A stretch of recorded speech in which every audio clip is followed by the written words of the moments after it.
Hey there, welcome to the virtual table. And the game we are going to tackle is Stellaris.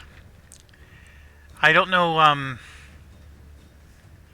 how many people are truly interested in this type of game.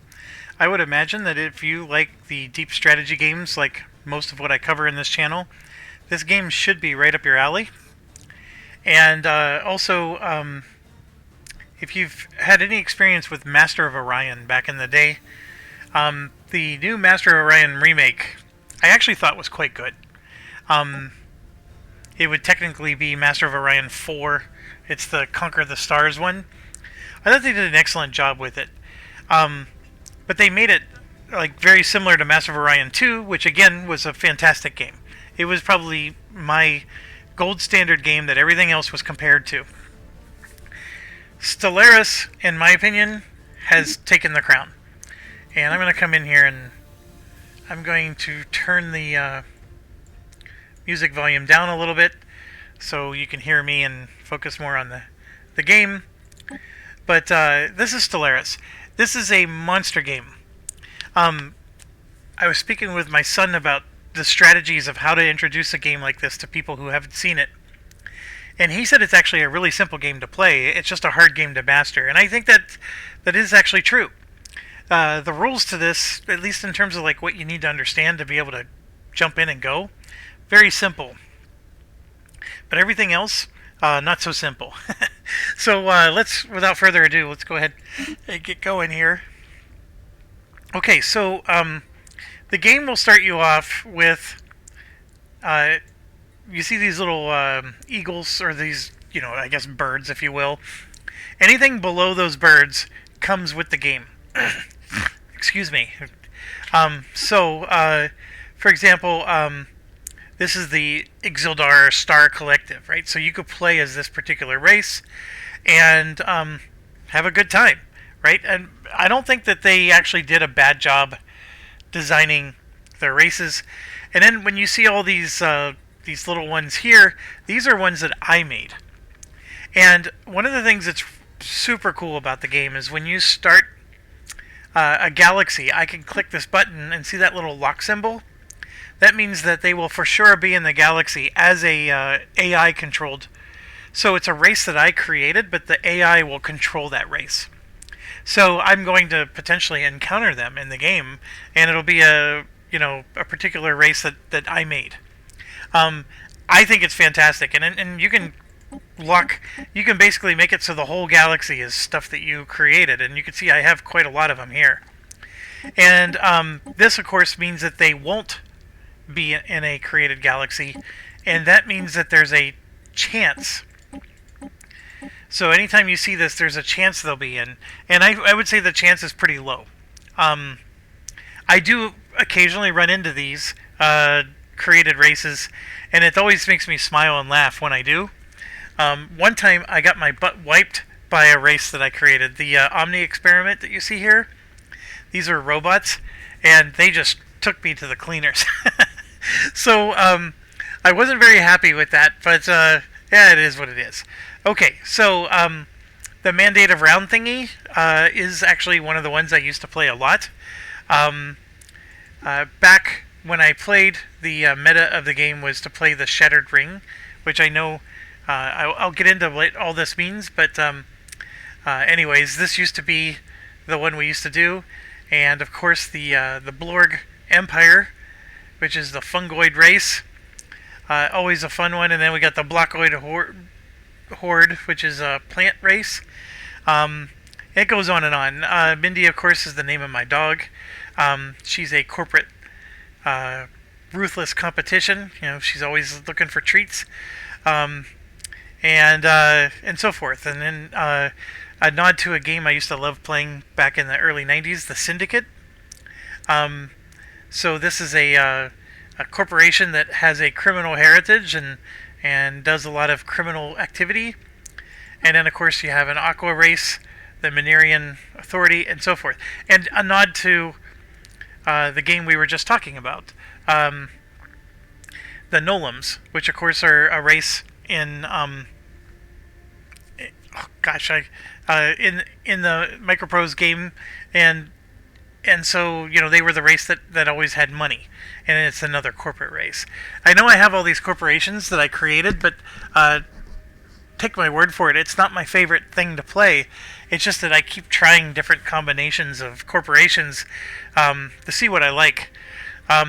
Anyway, so yeah, we got like a robot race. There's a lithoid race, which is a very unique thing. I have the state of Arizona, which is basically it's like the Sacra, if you're familiar with that from Master of Orion. And anyways, they have a real high breeding. They're rapid breeders, real high population growth. Okay, so what do I recommend you do in your first game?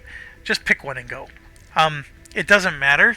The things you need to do, to give yourself different traits and stuff, it's going to make more sense after you've played for a while. So I'm going to go ahead and pick one myself, because let's just pick one and go. And I do have one, the Empire of Avian Flu, which is the H1N1. So these are dictators that are warmongers. So they're all about ship power, and they're authoritarian and militarist. It's an interesting one to start. It'll give you an edge in battles when you're up against equally yoked strength, but I'm actually going to go ahead and pick State of Arizona. We'll go ahead and do that one. They're xenophobes, which means that they don't like other alien races.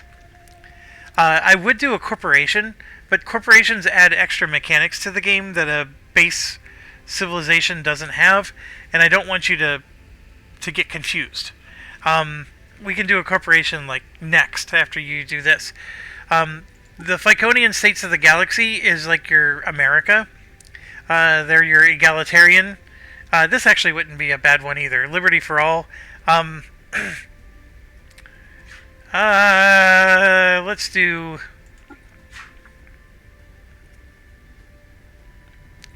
Oh, we'll do this. And please don't stalk me, because I have like my kids and all my family's names in these.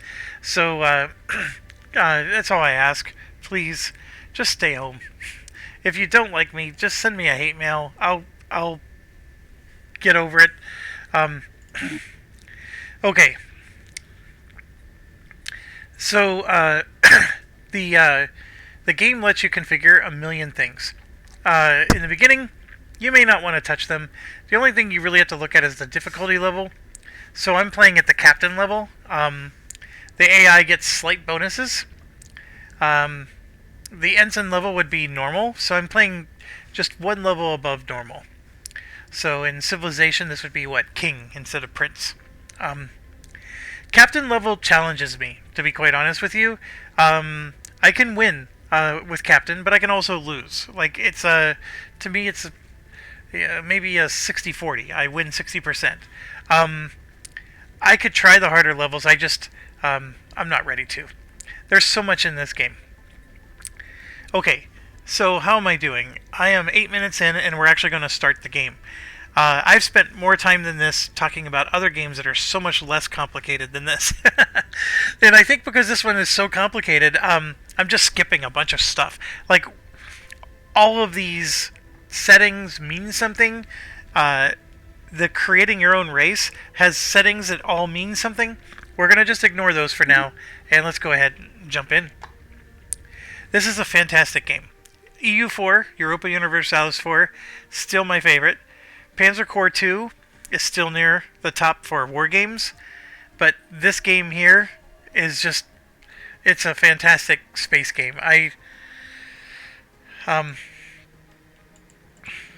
Okay, so we start off as the Ficonian states of the galaxy, and yes, that's me, for those of you that are familiar with the Jeff channel. This is the... Basically, we are egalitarian. So we're all about democratic governing. Um, and what it says is that we get a specialist pop resource output at plus 10%, and our faction influence gain is plus 50%. So I gotta get that sound down. It seems pretty loud in my. There we go. Okay. So the this game is all about faction influence, and there are other games you could play where you care less about faction influence, but this one, the factions really make a difference.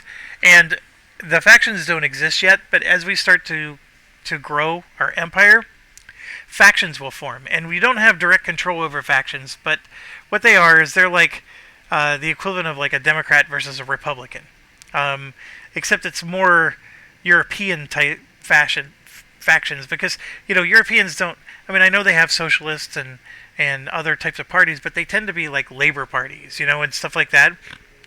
And I know we have those here in America, but they're not as prominent. They'd be like the equivalent of like a labor union here. So a faction is just a group of people that have shared ideals and beliefs. And if you match those ideals and beliefs, you get all kinds of bonuses from those factions. And that helps your empire to be stronger, and they can be really fantastic bonuses. But if you don't manage your factions properly, and you anger them, then of course you lose all those bonuses. So what this is saying is that when I get a faction bonus, I'm going to get an extra 50% influence, which I haven't described yet, but 50% is a lot. Normally these factions will give me 2 or 3 influence, and now I'm getting another, 1.5. But it's not done yet, because if I come over to here, I have the parliamentary system, which gives me another 40% faction influence. So I designed this race to capitalize on the whole faction system.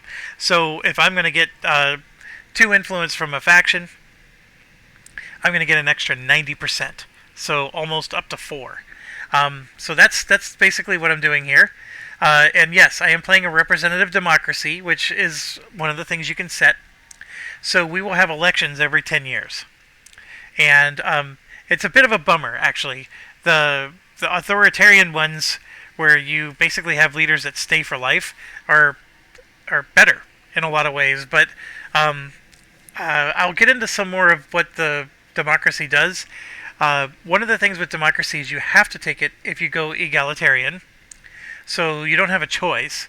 The other thing is that these people will have campaign goals, and if you match the goals, you get big bonuses. So that is one thing it does to sort of compensate for the fact you're losing a leader every 10 years. Why is losing a leader a problem? Well, everything in this game gains experience points. I love experience point games. This game has tons of that. Your leaders gain experience points, and they start off level 1, they go to level 2, they can go up to level 10, level 12. I mean, there's a cap, but that cap even changes. And here you can see his skill level is actually 2 of 5. So you can see he's level 2 out of 5. Well, in 10 years he might get to level 3, maybe even to level 4 if I'm lucky. But now he's finally got a skill level 4, he's an awesome leader, and then we're going to lose him in an election. Although he could still win, and then we would have to spend influence to get him to win. But yeah, I'm getting into some of the mechanics details that I don't need to do. But anyways, just take my word for it that the democracy has pros and cons. And we're going to try to maximize the pros and minimize the cons. Also, we're a xenophile, which means we love alien races. There's the xenophobe, and then there's the xenophile. So here we welcome meeting other alien races, and we can't enslave them or displace them. We can't refuse refugees from other alien races. And in doing so, we get an extra envoy, which is like a diplomat. And we get a 10% bonus to trade value, which cannot be underestimated. I mean, I really like the bonuses to trade value. My son thinks it's crap. It's really funny how people have different perspectives on the same thing. But trade value is a key way to make money in this game. And then also I get a discount to my buildings and districts. I'll explain those later. And I get an extra building slot, which to me is very important, because buildings to me are some of the key to making a powerful empire. Alright, my race itself, the Phyke species, I get, we have a continental world preference, meaning Earth, right? We prefer a world that's like Earth.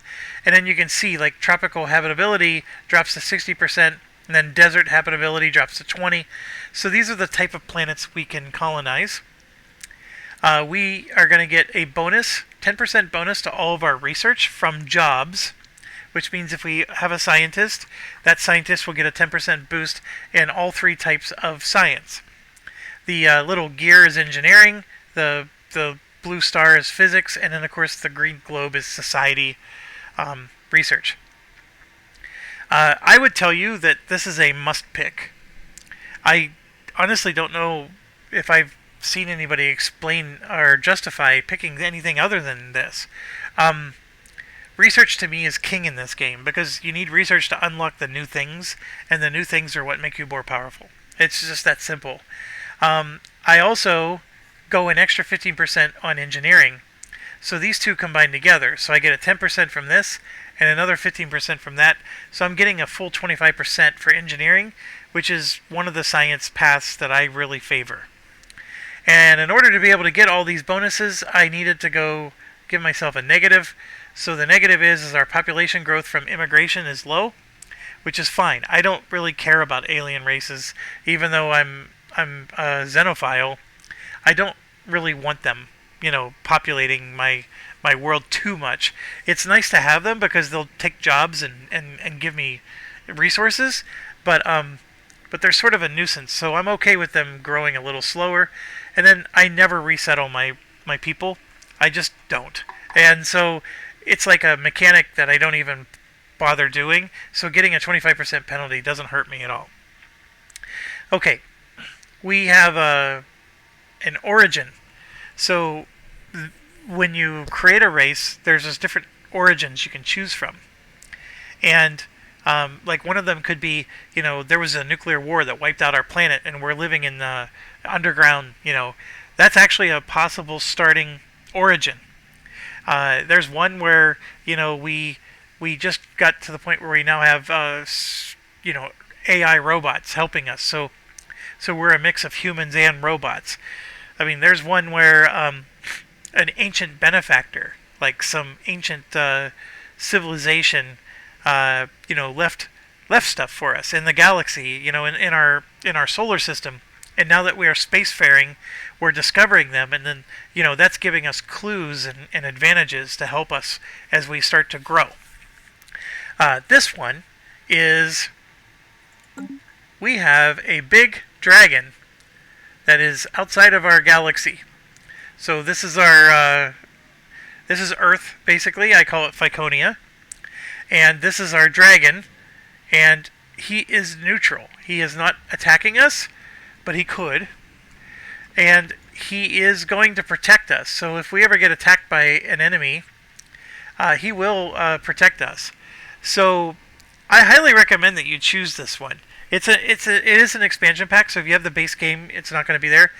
But the reason I recommend you choose him is because he will protect your home world. I mean, no alien race is going to be able to take down this dragon, at least not until mid-game or later. And I think it's more the later than mid-game. But anyways, yeah, he's got this huge military power, and his name is Rosgar of the Endless Flames. And he's an independent. So we will be interacting with him as we play. And it's part of the really cool... this game has a lot of storylines and narrative that comes with the game. It's not just, hey, I'm going to colonize this and expand there. This is not civilization in space, not even in the slightest. This has narrative. And there's so many cool stories that happen as you play. One of these cool stories is we have this dragon that we're going to learn about. Phyconia itself, as you can see, this is our solar system, and it's going to be, you can actually choose the solar system, so you can have Earth and the Sun and whatnot. This one, of course, has a random one, and you can see we have the different planets that's in our solar system. And some of the planets have these symbols underneath them. So you can see this is like a energy credit, and then this is a green number, and that's a white number. Well, all that means is you can see we have a mining station that is collecting energy credits from these two, and we need to build a mining station to collect energy credits from this one. That's all the green number is representing. Is this is we're getting income of 10 energy credits. We have a potential to get 3 more income if we build a mining station here. And you can see here we're getting income of 5 minerals. We have a potential to get 3 more if we build a mining station here. And you can see the mining stations are showing up. So this mining station is for serendipity. This mining station is for soul. This mining station is for this. The symbols, like, it gets like very crowded when you zoom out. But as you zoom in, you'll see how it's laying itself out. Okay, we have a science ship, a construction ship, a starbase, and a fleet.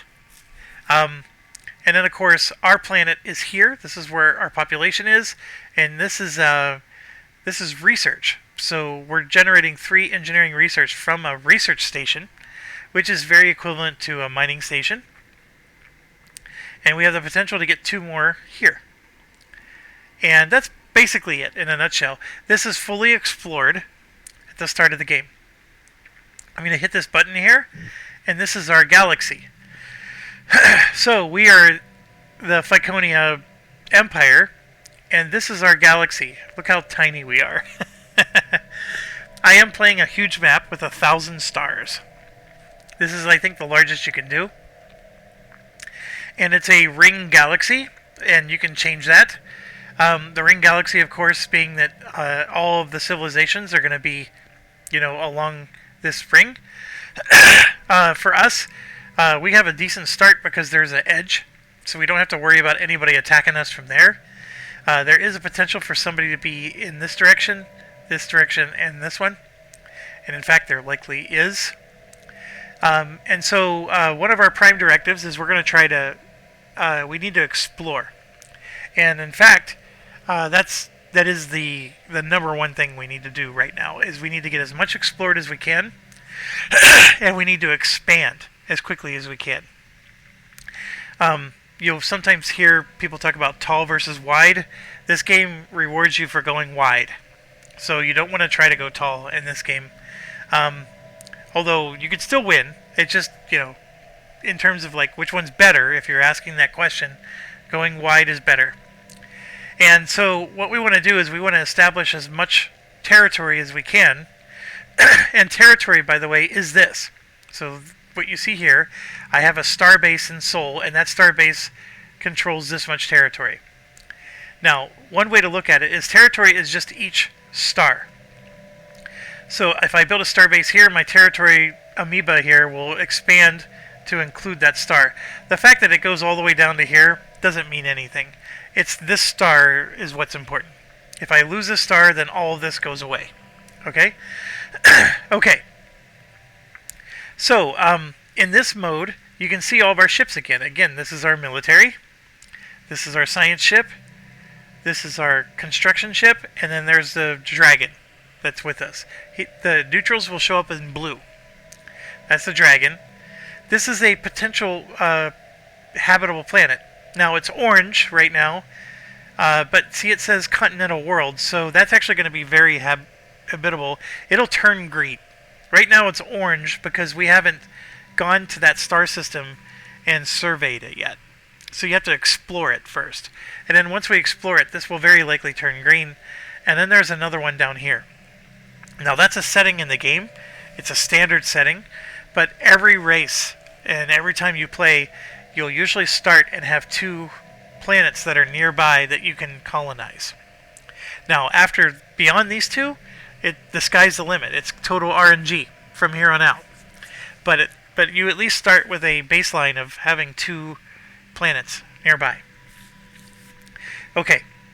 Now, what else do you see on this screen? Well, over here on the outliner, this is an extremely helpful tool. I have my star base. which is here. I have my fleet, which is here. So if I click on this, it clicked on that fleet. And obviously when you click on things, there's all kinds of information.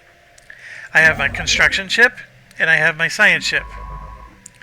Okay, so I can click over here, or I can click on there as well. And I think I may want to just turn the sound down just a little bit.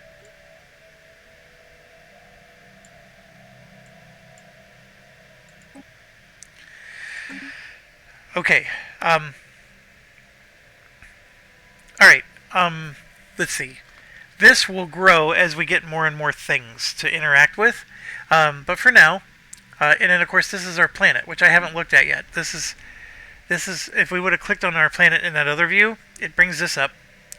And what it's basically showing is this is my governor for the sector, right? So he's not just a governor for the planet, he's a governor for the whole sector. So if I have multiple planets in a sector, he'd be the governor of all of them.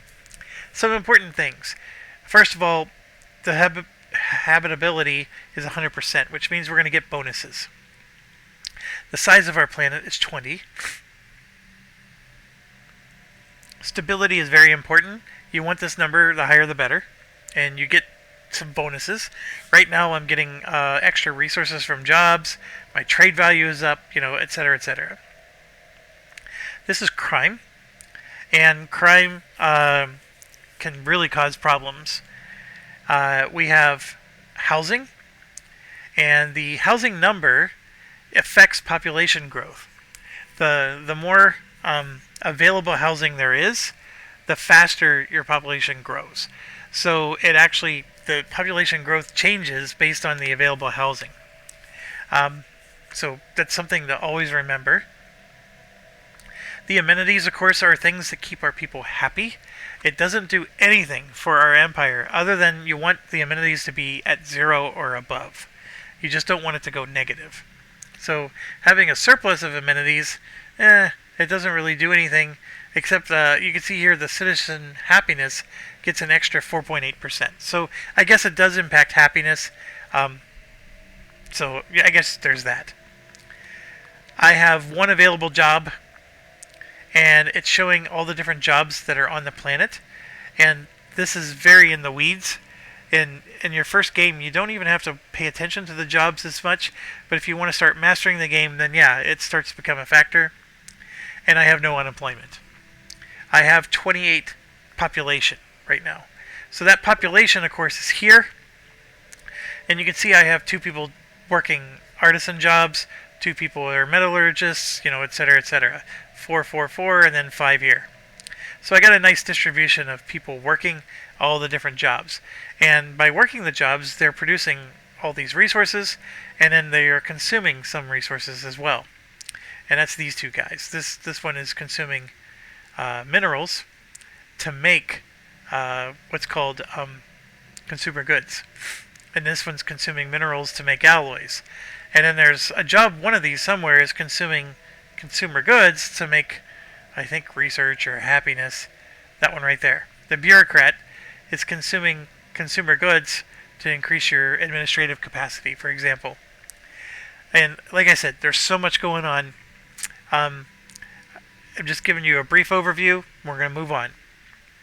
If you're familiar with Master of Orion, this is a very similar screen. These are your ground armies.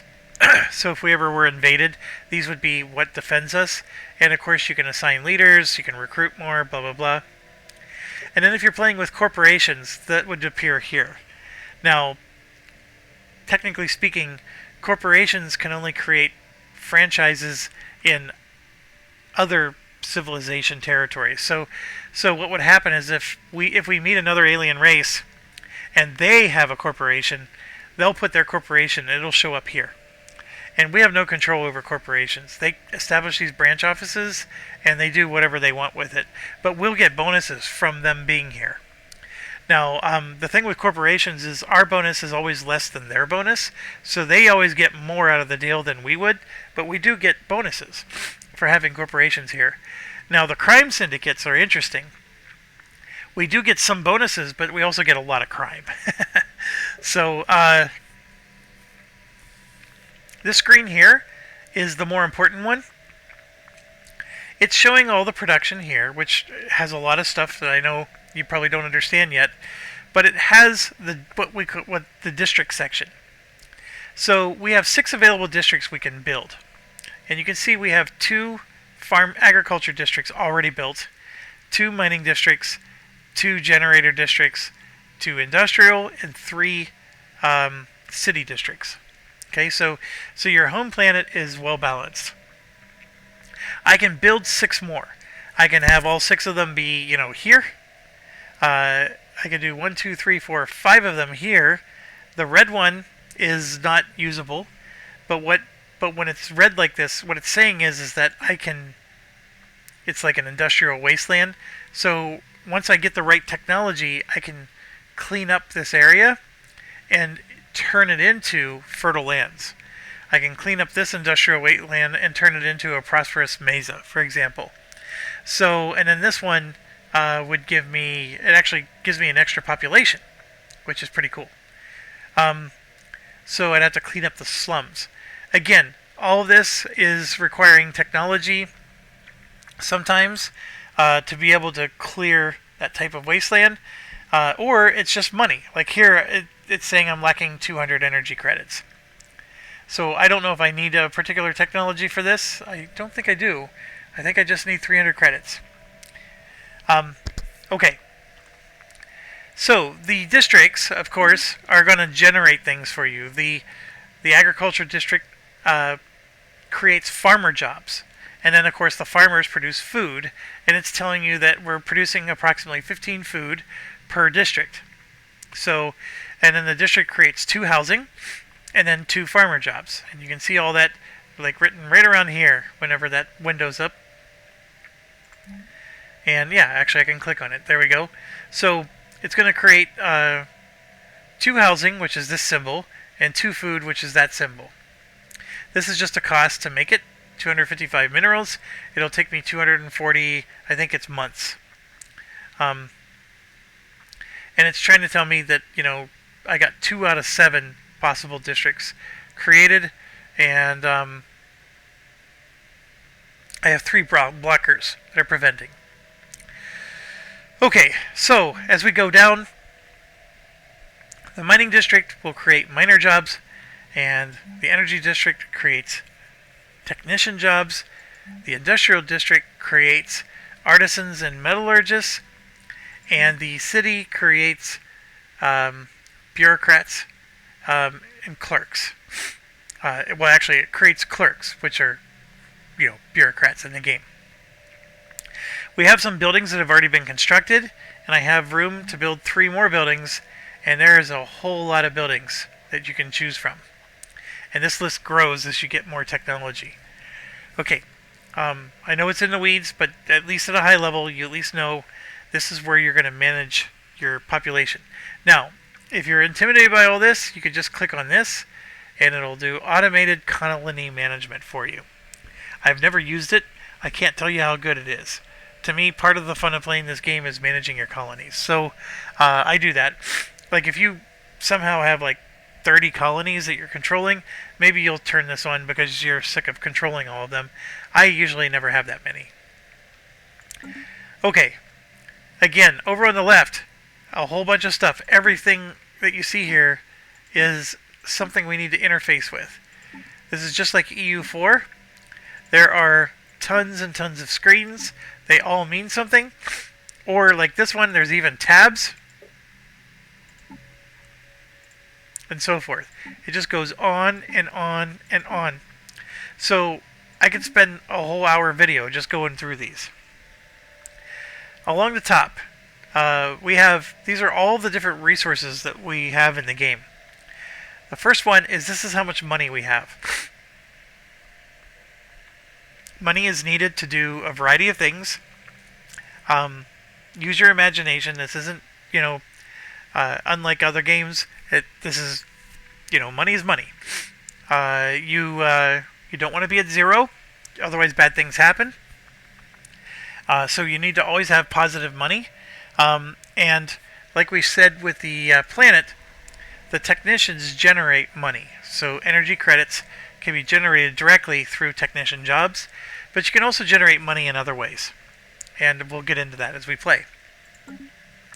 The minerals are, in the early game, extremely important. Actually, let me back up. Minerals are important the entire game. You always need minerals. In fact, there's going to be a time in the late game where you don't have enough. Minerals are very, very important. Don't ever underestimate the need for them. Right now, what it's saying is I have 100 and I'm generating 23 a month. So I have a positive flow of both money and minerals, which is good. At the beginning of the game, you want that. Food is at 200 and I'm generating 10. And then the last, well, those are your three basic resources. Now, food, I will tell you, is the only way to get food in this game is to make it. So those agricultural districts that we were talking about and those farmers, that's pretty much the only way to get food in this game. You could build a hydroponic farm on a star base, but that's not going to be a primary way to get food. There's really no other way to get food. Money I can get from my jobs, but if you remember, we're getting money right here, 10 in fact. So I don't need to have my population working technician jobs to make money. I have right here a mining station that is mining this serendipity, this molten world called serendipity, and in doing so, that mining station is generating 5 energy credits for me as income. So there is no planet that you're going to create like a mining station or something on, and it's going to just generate food. On the same token, with the minerals, you can see here this Puerto Gonzales is generating 5 minerals. So again, I don't necessarily need somebody working a job as a miner on my planet. The food is the one thing that you need to have direct jobs and you need to produce direct food for.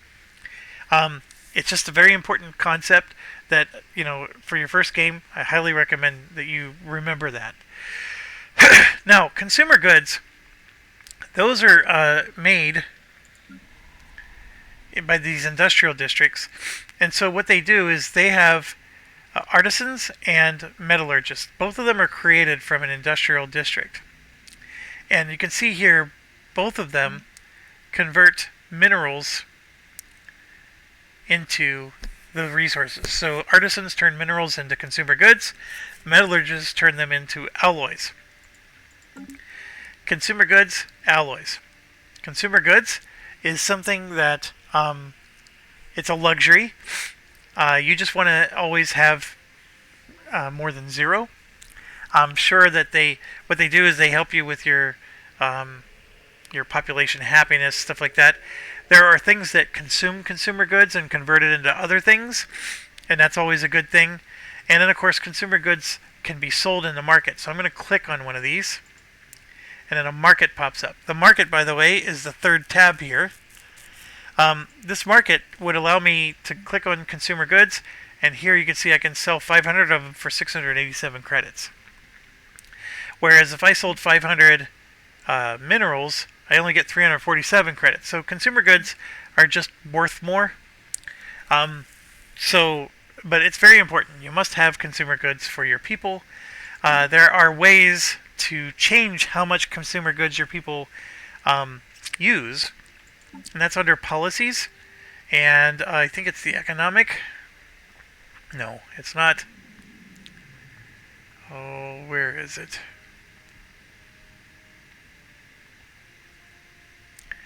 Why is it not here? Is it decisions? I don't go here very often. Anyways, there's a way to say, okay, well, yeah, here we go. So civilian economy, your consumer goods that you generate actually goes up 25%, but the alloys go down 25%. So, you know, obviously it's a mix between, you know, peacetime versus wartime, right? The alloys are necessary to build your fleet. They're necessary for other things too. Like if you want to build a new district, you need alloys. Build new ships, you need alloys. Alloys are a very critical resource for building your power, especially late game. Influence is a type of resource that is used for influencing other people, and it is something that you do earn monthly, but there's very little I can do to change that number. There's things that do change the number, but I don't have direct control over it. Let's put it that way. Unity is something that your people get, and think of it as society points. Once you get enough unity, that's this tab here, society management. Once you get enough unity, you then start to get... this is very much like civilization, where you actually start to get perks for your people. And unity is very important. So you want to get perks, and once you complete the whole tree, it unlocks a super bonus for your civilization. And then you get what's called an ascension, which is a super bonus. Put it that way. So don't underestimate unity. It's really hard to prioritize unity sometimes, but it's a very important resource. Your research is 64, and you can see it's broken down. You get 20 for physics, 20 for society, 24 for engineering. Why 24 for engineering? Remember, I get an extra 15% bonus for engineering. So just right out the start, I'm getting an extra 4 points. This is strategic resources. So these are our basic resources. These are resources that we don't have the technology to harvest yet. But think of this as like if you played Civilization, think of this like oil, saltpeter, uranium.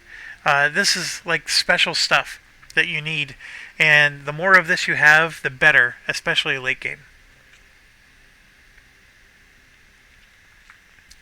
Okay, Empire Sprawl. There's a lot of stuff that goes in it, and you can see there's some of it's caused by districts, some is by the system, the colony, and the population. Basically, the thing to understand here is we have a limit of 50, and we're currently at 31. If we go over 50, we start to experience penalties. Don't be afraid to go over 50. Yes, you do get penalties, and those penalties will slow down your research. It'll slow down things. But what you gain by going over it sometimes is better, and it's obviously it's a game time decision, but don't let this scare you, but just understand that this is an important limit, and there's things that we can do to make this number grow so we can have a bigger empire. We have 3 diplomats. Okay, that's all that's really worth saying here. Our population is 28. We have a starbase capacity of 3. We currently have 1 built. And we have a naval capacity of 20. And currently we are using 3 points. 3 naval points. And our fleet happens to have 3 ships. So there you go. 3 of 20. Okay, I know that seems like a lot, so let's play. First thing you want to do before you unpause is they're asking us what type of research do we want to do. Now I can click on these, or I can go here. They're both the same, and I'll show you. So for physics, we have this particular scientist, and he has that ability. And what it's saying is what would we like him to research? We have 3 choices. All 3 of these are very good. There's not a poor choice here. This is a building that will increase the number of technician jobs, which makes energy. This will make it so a technician job will generate more energy, so it'll generate 20% more. So if they make 100 today, they'll make 120 tomorrow. But the best one, in my opinion, to take in the start is we want another 20% bonus to our research. Right now he's got a 2% bonus. So he's getting 20 progress a month. His skill is giving him an extra 2%. Okay, we're going to give him another 20% by clicking on this. So now what this is saying is it's going to cost 2,000 points. And as you saw, we're generating 20 a month. So after 1 month goes by, this will say 20 out of 2,000. So yeah, it's going to take a while before this finishes. And in fact, it tells you right here, 97 months. Okay? Now, your scientist has this ability, but he also has this. So if you click over, if you hover over this, you can see he has a skill level 1. So he's going to get experience points and level up. And right now his research speed is 2%, but when he levels up, that might go to like 4%, 5%, and so forth. And then the survey speed and archaeology skill, ignore that for now. The research speed is the only thing that matters for this type of role. Okay, so now we're going to move on to society. Hydroponic farms let you get more farmer jobs. Very important. This one, of course, makes your farmers more powerful. The one I really like to start the game with boosts your unity, and it's not here. So then I would say I want the unity one bad, so let's pick the lowest cost one. I don't want this one because it costs more. So either of these, you really can't go wrong. I'm going to go ahead and get this because the building is very important. And then for this last one, he actually has a research bonus of 5%. Oh, I forgot to mention, these little symbols you see here, if they match their symbol, he gets a bonus researching those kind of things. None of these get a bonus, so he doesn't get any bonus. Now this guy isn't going to match a symbol because he just gets he gets straight up 5%, and that's the reason why you see a 7 here, and these guys only have a 2. And then we're going to do a similar concept. We want to boost our research another 20%. Okay, now you might be wondering, hey Jeff, I thought you said you took a civilization bonus where your jobs get an extra 10%, and then this type of job in particular gets an extra 15%. You're right. These are our scientists. These aren't jobs. They're not workers. Okay? The workers are here, and they are working in this research lab right there. So here you could see they're producing 5.1, 5.1, 5.7 because they are the ones that are getting the bonuses. So very important distinction. So when we're researching where are you? We're only getting a 2% bonus because of his skill. He doesn't get the society skills or the civilization skill from our race. And when we're researching this 20% bonus, that 20% bonus is going to help researchers. You see how that... So the other one said a bonus for jobs. This is a bonus for researchers, which is this guy. And I hope that makes some sense. And actually... never mind, that's a researcher right there. So he's actually getting a bonus for them. Well, once we discover the tech, we'll check. How about that? Okay, so we got our technology going. Let's go out here. First thing I want to do is have a scientist go here. And I'm right-clicking, and I'm going to have them survey the system. If I do move, that's fine as well, but all they're going to do is move there and then wait for you to tell them what to do. I'm going to have him survey that system, and so off he's ready to go. So when I unpause the game, he'll start moving towards there and then start surveying the system. Next thing I want to do is click on my shipyard, which I haven't showed you yet. Like I said, we have a star base here, which is a starport. And this star base has different buildings going on.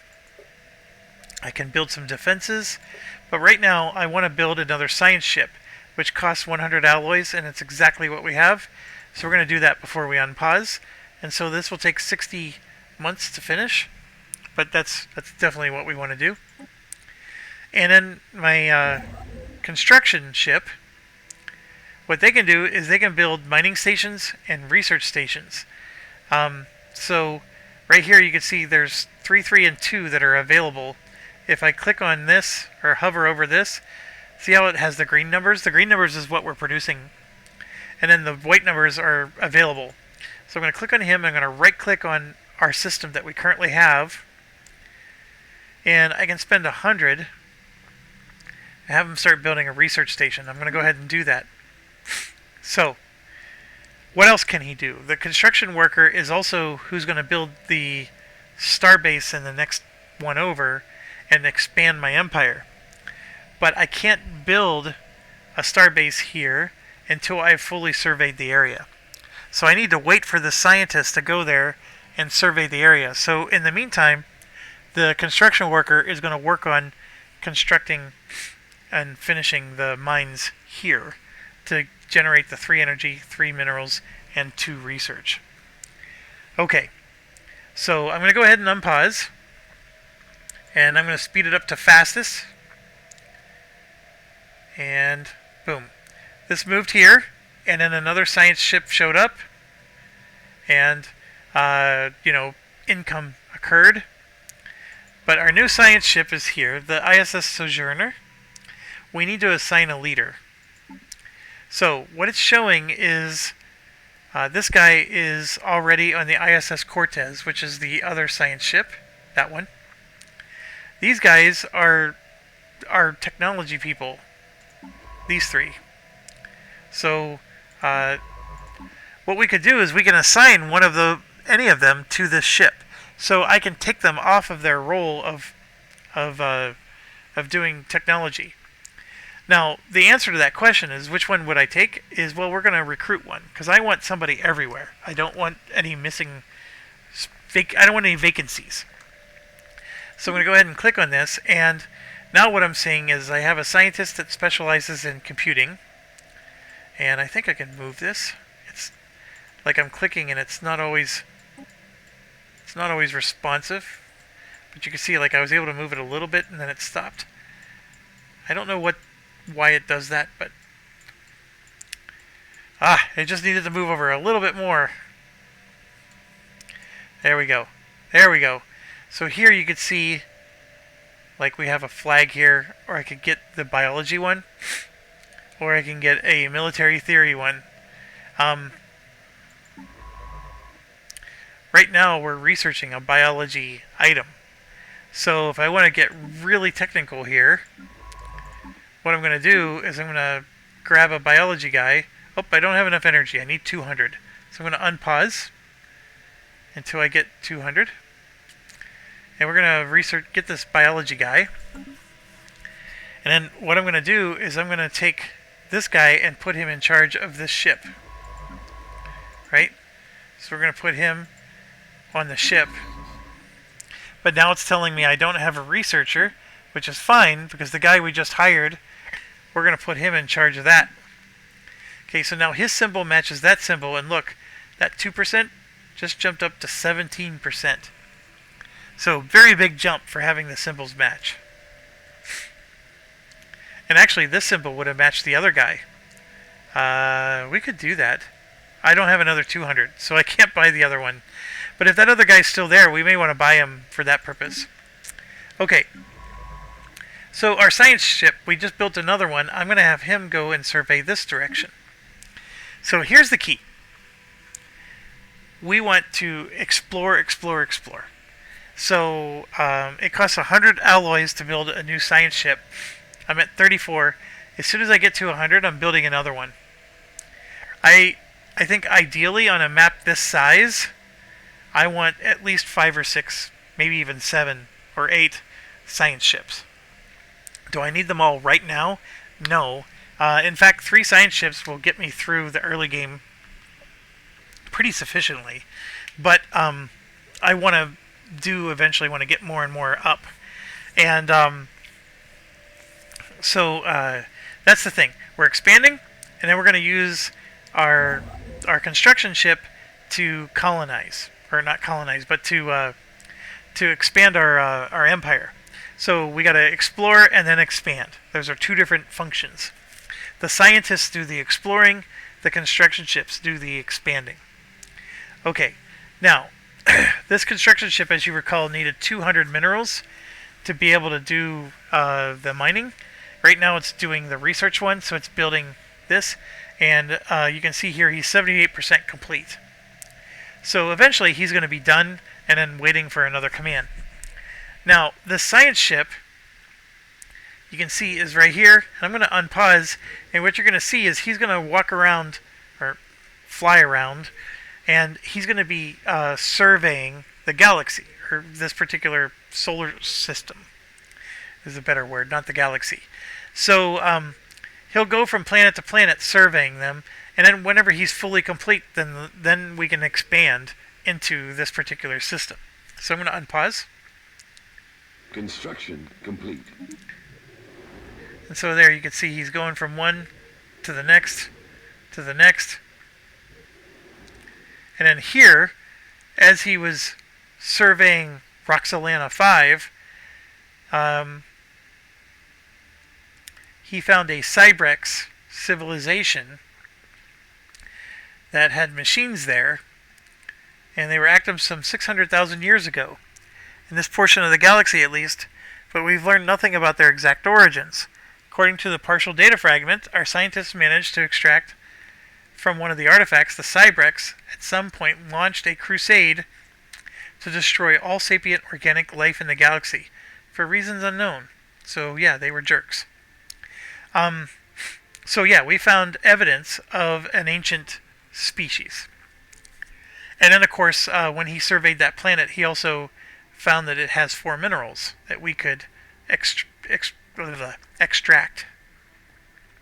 So, what this is going to do is we're going to start the Precursor event, which is a event chain, and this is part of the narrative of the game, right? So, every time you play the game, there's always a Precursor, which is some kind of ancient civilization that was there before you.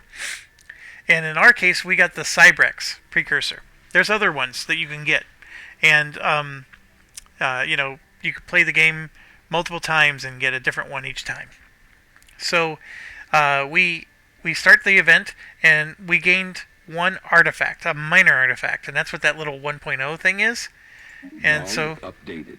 And so he's going to go ahead and he's continuing to survey, and we found remnants of another civilization. So basically we just found out evidence that there's alien life, right? So this is just saying that we have a bunch of excitement. Now, if you play as a xenophobe, then it's the opposite, right? You're like, oh, we don't trust a... Okay, so now what it's saying is what's going to be our first contact protocols? If we were to meet another alien race, do we want to greet them with open arms? If we do, we get a 50% bonus to our influence. Or do we want to be cautious? Or, if we're xenophobes, and this option's not available to us because we're a xenophile, if we were xenophobes, we could basically say, screw you, kids. And then we can even attack them when they're neutral. So this is a very aggressive, militaristic way to respond. Honestly, I don't think you can go wrong either way. The open arms can be a little troublesome if you're meeting a hostile race. You're basically going in and being too trusting of them. I think it's always wise to be cautious, so I go ahead and choose that. And while you see that surveying, I'm going to zoom out, and you can see we're over 200 minerals. So I'm going to select our construction ship and have him build the mining stations. Now, the cost was 200 because I need to build 2 mining stations. One for the energy credit, one for the minerals. It's 100 each. So I only had to pay once, and then what he'll do is he'll build both of the stations. Now, what I could have done is when I only had like 100 credits, I could go in here and micromanage it and tell him to only build this one and then not build that one, but it's not worth the trouble. So he's going to go ahead and finish building those, while this one is slowly finishing his surveying. When this guy finishes his surveying, it should be around the same time that this one finishes building those 2 mining stations, and then I can send the construction ship over and we can expand to our first new star system. Okay. And you can see this one down here is also getting some action going and surveying. And then I'm also going to go into the shipyard. Let's build another science ship. And you can see here, this goes from left to right when they're surveying a planet. So as soon as he's finished surveying this planet, if there's another planet to survey, it'll go back to the beginning and then go again. Now, once he's finished surveying all the planets, this will show that he's available. And then there's our new science ship. Okay, rocketry, and we're going to go ahead and do this one. And we're going to take this guy here who gets extra experience. And then go into our technology. Uh-oh, I took somebody I shouldn't have taken.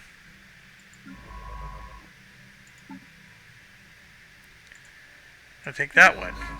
There we go. Then we're going to go here and give him this one, which now he's at 17%. So that's pretty significant in the early going. Right, and this guy we're going to have survey there. See how this turned green? He surveyed the world. So Roxalana 2, we have 80% habitability, and there's 12 potential districts, and then these are the district breakdowns. Anomaly detected. Okay, so now what's happening is one of the science ships, the Dong Yoyang, which is, I don't know how easy it is to tell which one. Well, it's the one that's in the Hixum system, which is this one down here. He found an anomaly. It's a very challenging one, and it's level 3, but the scientist is only level 1. So there's two ways to go about this. You can change the scientist, right, and put somebody who's more knowledgeable, a higher level here, and have him try to tackle this challenge. Or you could just have the level 1 tackle the challenge. But see, it's saying that he's 2 levels below, so the anomaly will take an extra 180 days to finish researching. So what happens is the scientist, if you have him do the research, he will stop surveying. And you see that little microscope there with the level 3? Scientists will stop surveying the area and will instead try to research the anomaly. So they found an asteroid that's littered with metallic debris, and they want some time to investigate it. So in the early game, like I said, you want to survey. You may want to just leave it be for now, and then you can always come back later and do it. And the other reason to leave it be is you could come back later when you have a level 3 scientist, so they're going to be a little bit more proficient. Or you could go ahead and just hit research, because these investigations usually yield some pretty positive things.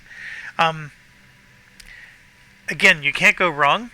I would say if you have construction ship waiting to expand, you may not want to do this, because like I said, this guy's going to take a long time to do this research. It's going to be 300 months plus an extra 180, because it's challenging for him. So that's a long time for him to be researching instead of surveying. So I'm going to go ahead and leave it be for now. Now, Survey complete. It unpaused the moment I made my decision. Now here in Roxalana, he finished the survey, which is great, but now he found a very hard one, which you can see has a penalty of 2,040. So that's going to take a really long time for him to finish. So we're going to go ahead and leave that one be. And you can see it's a level 8. So we're going to have him explore up here, or survey. Now I can hold down the shift key and have him survey 2 of them. So the moment he finishes the first one, he'll automatically move to the second one. And you can have him bounce the whole galaxy if you want. One of the reasons you don't really want to set too many of them up is they usually find these, and sometimes that changes things. Okay, So the construction ship is not quite done, but we can now expand into this star system, and that's why this one can move on. And yeah, we have 2 anomalies right now, and they're here in the situation log. You can see we found the... First of all, our leader needs to build 2 agriculture districts in order to fulfill his campaign promise for re-election. And if I do that, I will get 6 months worth of Unity, which is that important resource here. We get 13 units right now, so we would get 6 times 13. That's pretty good. Now, the Cyrex is that event chain, the narrative I was telling you. And then there's those 2 anomalies that we found that we decided not to pursue yet. So it's just giving us an ability to go there and we can hit research, etc. If we have a scientist there. Okay.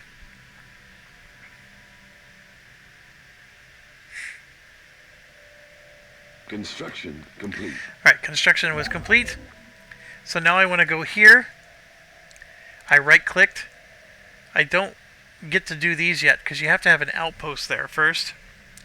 And now an outpost is not a starbase. So when you see you have a 3 starbase limit, I'm sorry, this one, starbase capacity of 3, an outpost does not count as a starbase. Outposts upgrade into starbases though, and the key difference being is starbase has extra function, whereas an outpost is literally claiming land or claiming territory, and that's it. So to claim an outpost, we need 63 influence and 75 alloys. So I'm going to consume 75 alloys, and then this is where that influence really becomes important. I'm going to use 63 of it to do this, and I'm only generating 3 at a time. So sometimes our expansion is limited by how much influence we are generating. And so yeah, he's going to go ahead and go do that. Now, we have 318 resources, or minerals. Our campaign promise was to build 2 agriculture districts. I actually don't have a problem with that. Agriculture district on your home world is not a bad idea. So I'm going to go ahead and build one. And to build one costs 255. So I did spend a good portion of them. We're going to go ahead and get one going. Anomaly detected. Now, one thing to show is it's building something, right? An agriculture district, and it's showing a progress bar. So you don't even have to look at your planet. All the progress bars you need are right here. These are the progress bars for my ships. That's the progress bar for this. If I were to build a science ship, it was showing a progress bar here on the shipyard. Alright, so we found another anomaly that's very hard. I'm going to go ahead and leave it be as well. And then this scientist finished his job. So this star system will only give us 2 energy credits. It's a pretty weak one. And we're going to go ahead and survey here and there.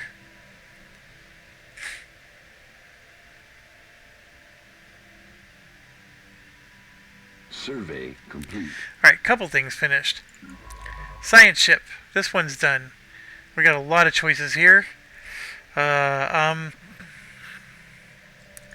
survey this way.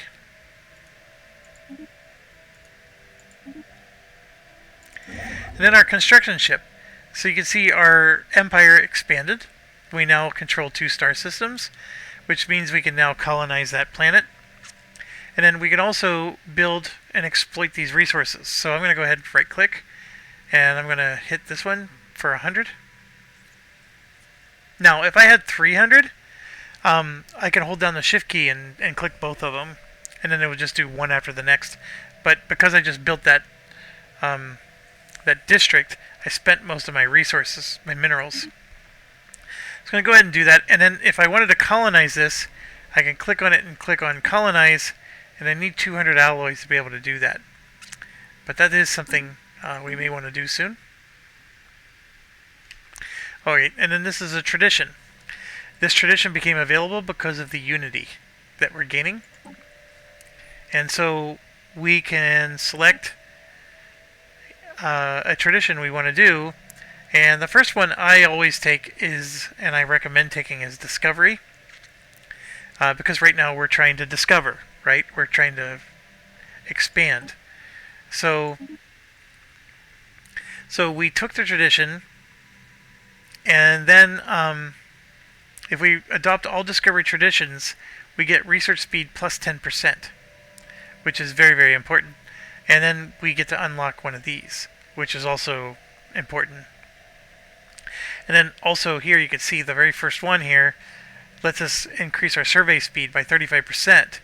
And then this one here increases our research station output by 20%.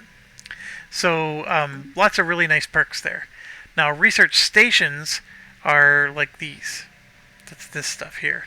So right here, the research station you can see is generating 5 energy, or 5 engineering. And this is 2 physics. So if I build a research station, I'm getting a percent bonus to those. And they do add up, because you eventually get hundreds of these, as you expand. Okay, my district is almost done. So now you can see I have 3 districts, and then what happened is the number of jobs went up. So as the population grows, there's now more available employment. Okay. So we have a thriving biosphere. Is not something unique to us. We know there's alien life out there. Do we want to try to begin the habitable world survey?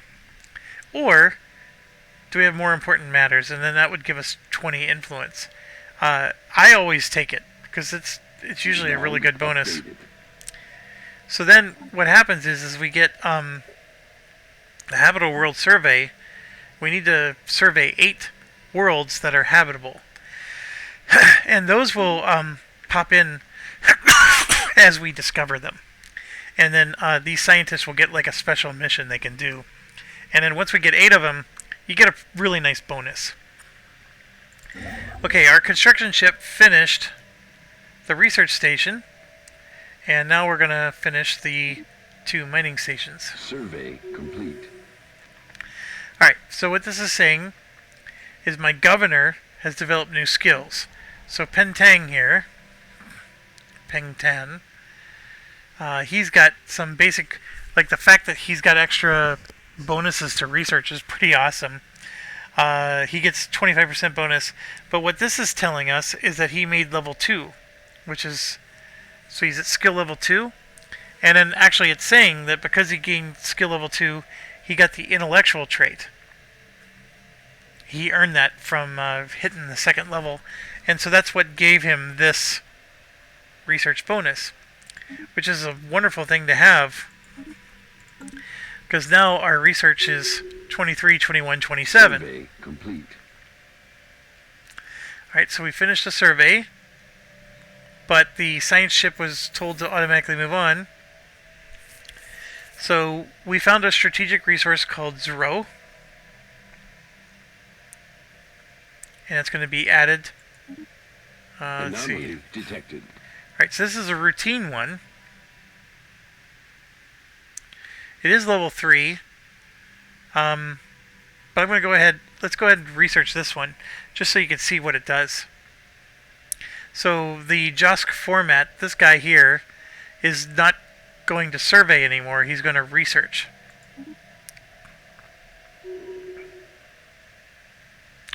Alright, so one of our scientists gained leadership experience gain plus 25%. Dong Wang. Wish it would tell me where he was at. There we go. He's on the ISS Sojourner. So he's one of our science ships. This one. So that guy just leveled up. And then that Zero resource that we got the special message about, that's this one here. So you can see there's the Zero. Now it's gray because we don't have the technology to harvest that yet. But it's still good to know, because we want to expand our empire to include this, so that way that strategic resource becomes a part of our empire. And then once we unlock the right technology, it'll already be there for us to harvest. Construction complete. Okay, so I fully constructed this, so now I want to keep expanding. So this one's a nice one because it has another planet we can colonize. And then, of course, this one is nice because it has more resources to exploit. You really can't go wrong. We want both of them at some point. That one's not fully surveyed, so I can't go there yet. And then this one actually stayed red. So this ended up being the 2 near us that was guaranteed to be habitable. Now, there is terraforming, so I can eventually turn this into something more sustainable. So, I think what I'm going to do is this has a nice set of 8 resources, so I'm going to go ahead and move here, and we're going to expand that way. You know what? I'm going to expand this way. And then what I'm going to do is we're going to build another construction ship. How about that?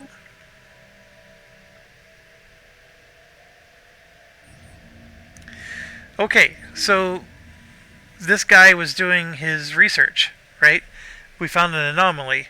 Well, this is our anomaly. They discovered something rather monstrous. The mountain range they scanned earlier was in actuality the outer membrane of a gigantic egg. It's uncertain what behemoth could lay such an egg, and what horror would hatch from it. So we can study it from afar, which turns it into +4 society research. So basically, you know, we could build a research station, which would give us extra 4 research, or we could crack it open. And we don't know what that's going to do, but that's one of our options. Let's crack it open. Log updated. So I'm going to pause real quick. So crack the egg requires a special project.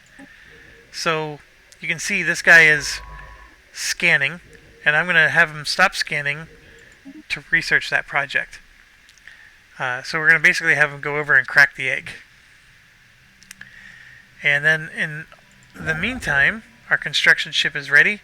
So we're going to have him build, so we're expanding that way. And I'm going to have my station here. I want another science ship. We're going to build another one of those. Construction complete. So here you can see our construction is complete. So I want him to build these mining stations. And we're just going to rinse and repeat. So this is the part where, like I was saying in the beginning of the game is really simple. Like, if you don't understand all the numbers you're seeing, you send your scientists out to survey. You send your construction ships to build outposts and to build mining and research stations. I mean, how hard can that be? I mean, anybody can do that. Now, you know, is there a strategy in going left versus right? You know, that's where some of the more plays come in. But in terms of like getting in and getting going, you can do this. I mean, there's nothing about this you can't do. Now, obviously, these traditions, there's a million choices. You know, I get all that. But for me, discovery is the first one.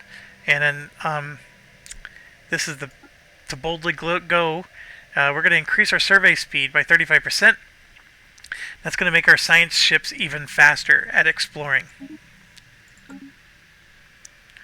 And then this science ship here, we're going to have him... Oh, we got to get a leader first. Alright, so leadership experience gain.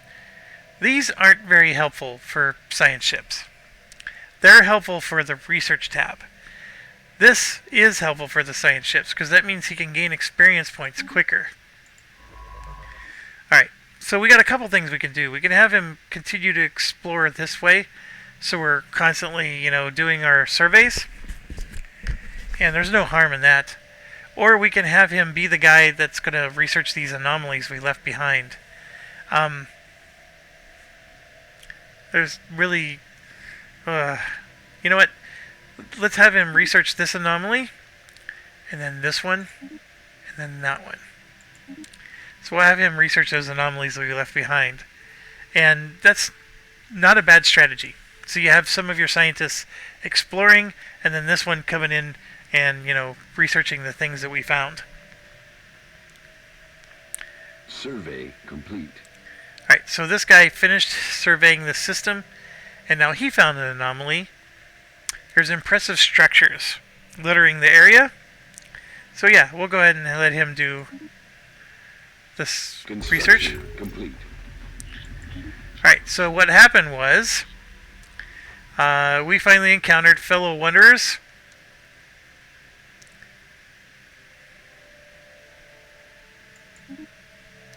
The enigmatic spacefarers. And we made it first contact. We're calling them the beta aliens. Okay, lots going on here. First one is...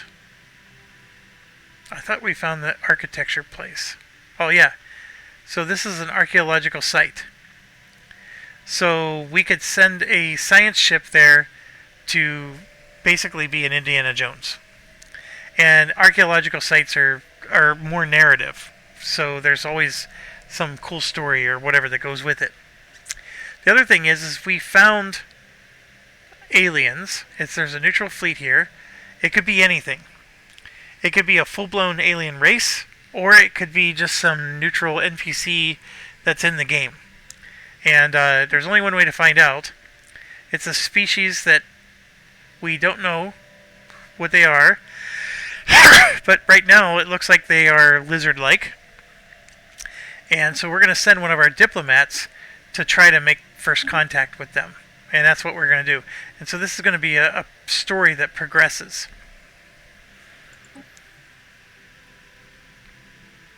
Survey complete. And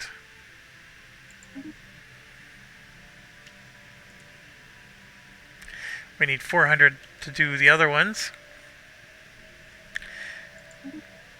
So yeah, so this guy has a 0% chance of breaking through and getting first contact. The difficulty is 5, and it's like a progress bar. It's gonna move to the right, and once it gets here, it basically is gonna roll a die. And based on the die roll, we either make progress or he's gonna have to try again. It's like that. That's more or less the mechanic behind it. Construction complete. Alright, so this guy finished. So we're gonna have him continue expanding.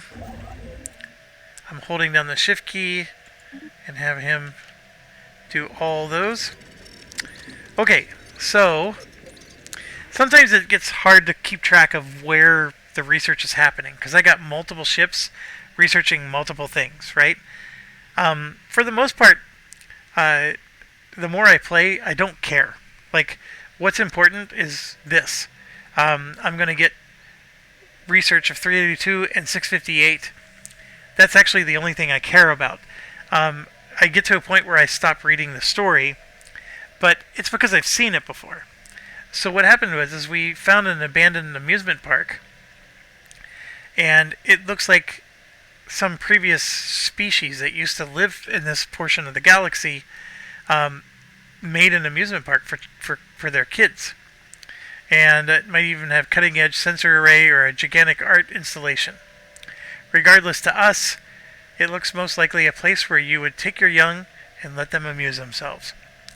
So by discovering this ancient amusement park, our research is going to shoot up big time. So we're going to get 382 and 658. And I'm going to open this up because 382 and 658, that 658 should get us, this should finish. So we'll go ahead and click on this. And it didn't. I wonder what happened. I sometimes feel like that's broken. That should have given us 658 right here. And it didn't. Okay, so one of our scientists is now level 2. It's actually this guy. He got his level 2. So his research speed went up to 4%.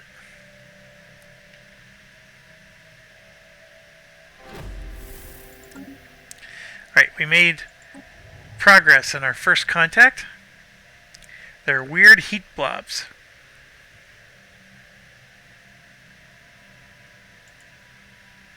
So it was just basically we discovered that they're weird heat blobs, and so now the progress continues, right? So we're on stage 3, and eventually we're going to make first contact.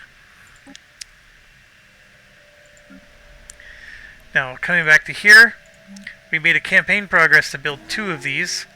So let's build another. The only reason I can't build more is I'm limited here. Construction complete. Yeah, see, I just spent... Technology discovered. Alright, so our junkyard. Asteroid was used as a junkyard by someone at some point in the past. All kinds of discarded machinery. There's nothing of particular value, but a lot of metal could be salvaged. So here we're going to get +3 mineral mining at that particular planet. And then we just finished our first research. So we said this would give 20%, and we think it's for the jobs, so let's find out. Yeah, because this did not jump up 20%. Okay, so between these 3, they're all good, but the strike craft is always a really good one to have. Let's see.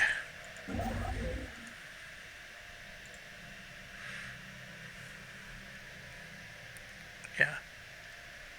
Survey complete. Alright, so this one finished surveying and found an archaeological site. So, an artificial construct thousands of kilometers across is rarely visible from orbit. And so we're going to, there's an archaeological project now to discover what the secrets are behind Survey it. complete. Okay, so we're going to just continue our survey here. This construction ship, we need 300. Anomaly detected. I'm going to go ahead and let them all research their anomalies. I'm okay with that now. Special project complete. So we cracked open the egg. It's a galactic omelet. Instead of some infant titanic life form, we uncovered genetic slop. Entire planet is filled with genetic material and resources. What all this material would have become is unclear, but our galaxy is probably safer not knowing. So we gained 1,018. I'm going to check this again. We should be getting 1,018 right here.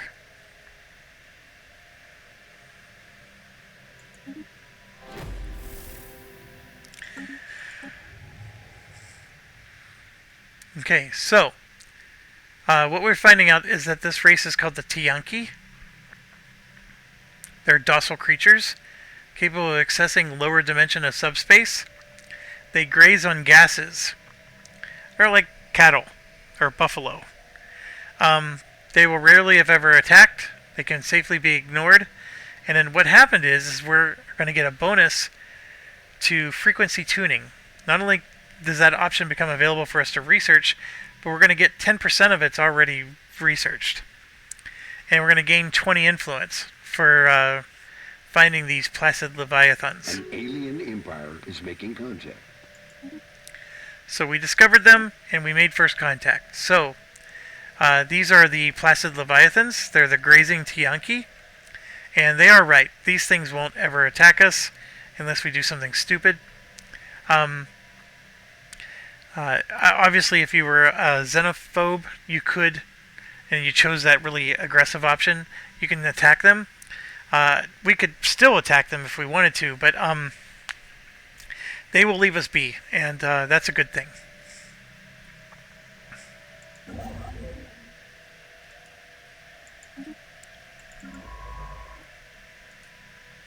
Okay, I want to make sure I finish surveying the system,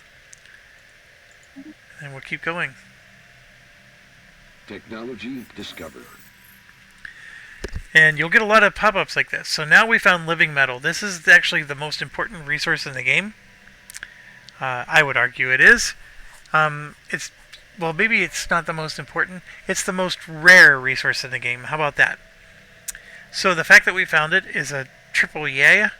We're very happy about that. And so we found it, but it's going to take a long time before we ever can mine it. Log updated.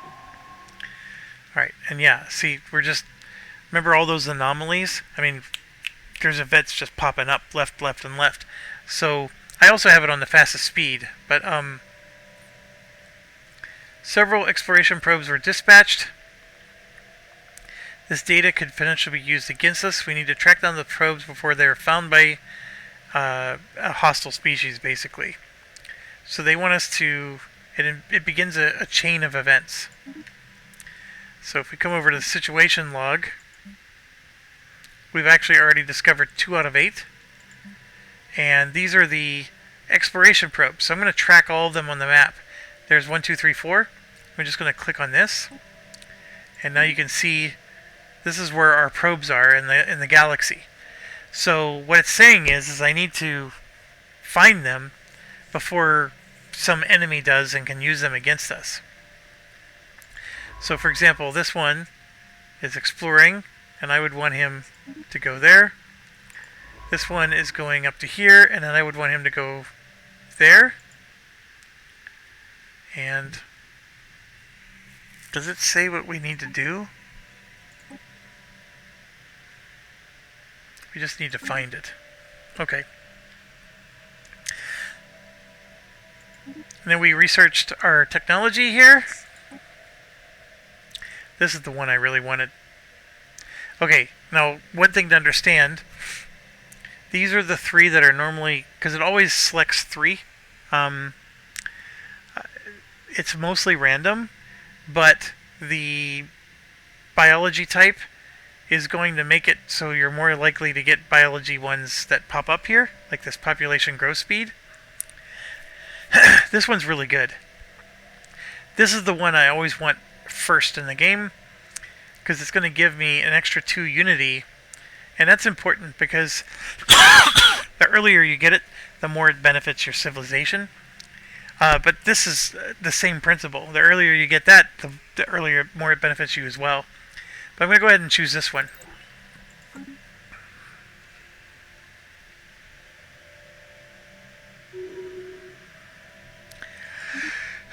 And you can see this guy leveled up. That is this guy right here. So he's up to 19%. Construction complete.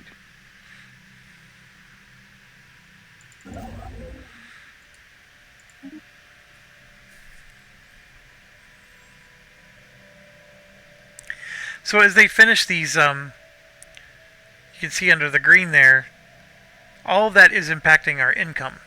So we're getting more and more resources in the various areas, because like this is going to add 6 more to our income here. Construction complete. Alright, where do I go next? There's several strategies here. Obviously, all this little ring is trade. I forgot to mention that. We get 37 trade in our home system. We get an extra 10% because of our race power. And then we're getting another 6% because of high stability. There's 2 trade to be had in the system. So if we build an outpost there, it'll generate some trade. And we have like this system here that has trade routes.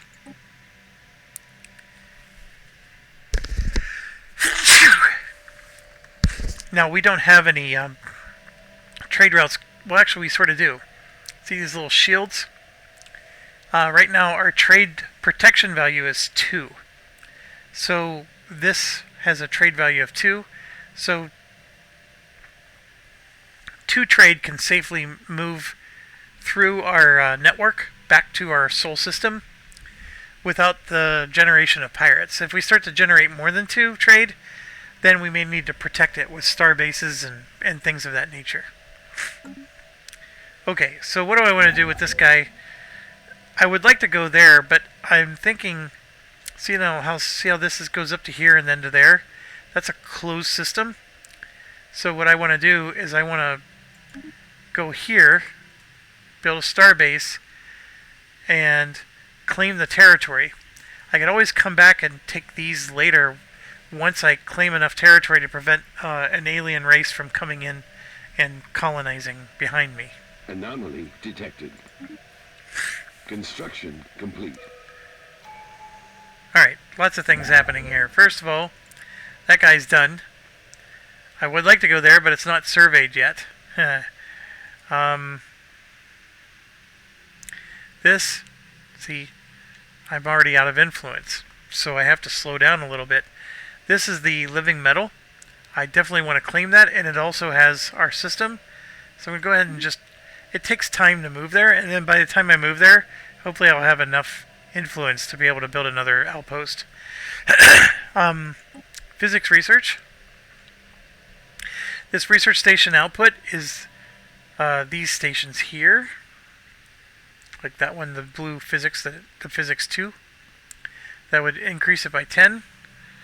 This will help us with our ship designs and basically defense, offense. I'm going to go ahead and go with this one. Our fleet manager, by the way, not that one, ship designer. Currently we have a defense platform and a corvette, and the game is automatically choosing the best. You can shut that off. Now, right now, for example, we can choose between a missile boat, an interceptor, or a picket ship for our corvettes. This is like your smallest level ship that we can build. Now, what's the difference between the three? Well, it's just a type. So the interceptor, for example, has 3 small weapons, and then 3 small utility slots, and 1, I don't remember what the A is, auxiliary, I think. The missile boat is going to be more balanced, and then the G, I think, is, I have to think about that, what the G is. And then here you can see this is point defense. That's what the P is. That one's point defense. Oh, A is artillery. Point defense, artillery, and then this is small, medium, or large, this here. And I don't remember what the G is. It'll come to me. So maybe if I click on this. So here you can see the small mass driver. This is that small, medium, large I was telling you about. So because it's an interceptor, I have 3 small slots, right? So I can build any combination of these 2 items, and for those 3 slots. And it even highlights it on your ship. Pretty cool. If I switch him to a missile boat, the G, those are missiles. So I can put missiles there, and then the S would be a laser or a mass driver. I don't know which one's better. Here it says average damage is 2.15, 2.28, but this one does extra shield damage but less armor damage. This one does less shield damage and more armor. So I can understand why they went with Interceptor, because now... Actually, I'm going to uncheck that. It's auto building, so it'll fill everything in for us. And then you got choices between armor and deflector is like a shield. This is an auxiliary, which lets me generate more power, because everything consumes power. And then I have a reactor, which of course is how fast the ship moves in speed-wise. I'm sorry, no, that's this, the hyperdrive. This is actually power, which is same as that. The chemical thrusters and the hyperdrive.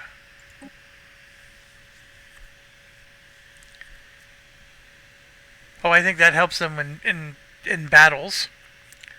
The radar system, and then of course the combat computer, right? So we're at basic level and everything here. So I'm going to go ahead and close. Now the defense platform, you got similar deals. You got point defense, light, medium, and then missile.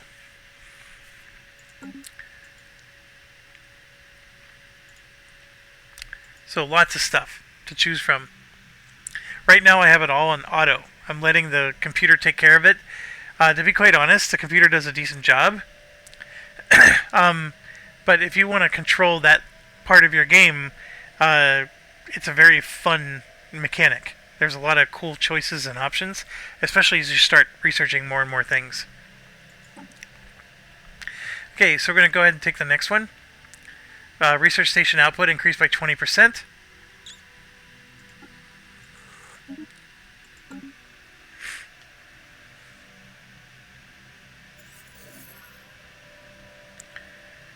So we recovered a polygonal object.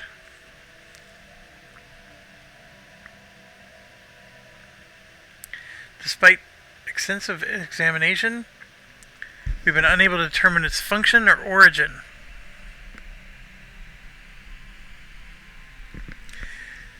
Nathan Jeffries, our scientist, believes it's related to wormhole metrics. So we're going to get 446 physics research. Survey complete. Survey is complete. Survey complete. Construction complete. Okay, we're going to go ahead and build that research station. Anomaly detected. I'm going to go ahead and let them research all their anomalies. There we go. We found one of our probes. Log updated. So now it created a research project, so we're going to go ahead and do that. That's what that little symbol means.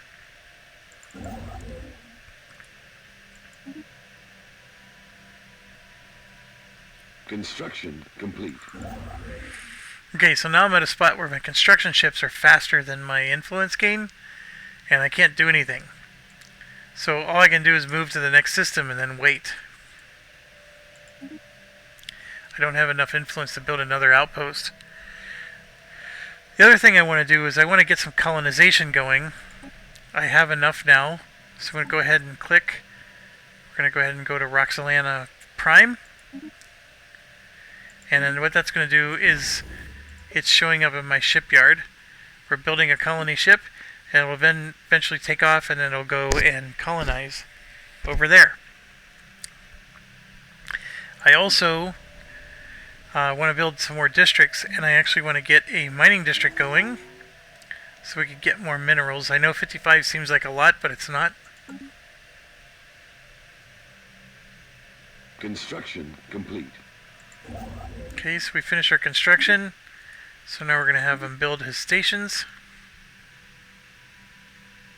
Special project complete. Alright, we recovered our probe.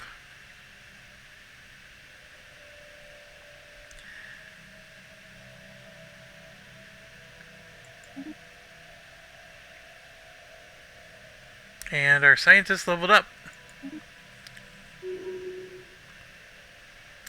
Oh, haha. So when you create your race, you get to choose like a title, like president or whatever. And so when I made the this particular species, it was Supreme Leader, I think was the suggested option. So I decided to call him Supreme Burrito with Cheese. So everything's customizable in this game. So I developed new skills. And that is me right there. I'm 52 years old. I'm a fertility preacher. So I get extra food from jobs and population growth speed. My outpost costs are lower. And we have some extra weapons damage for our ships. And I get an extra 9% in monthly unity.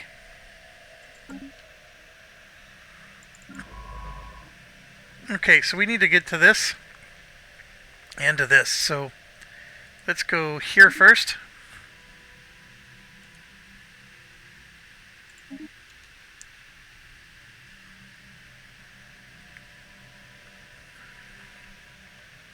Construction complete. Alright, both of my construction ships are done, but neither of them have the ability to build an outpost. I'm still 21 short. So they're both going to have to just sit tight for a while.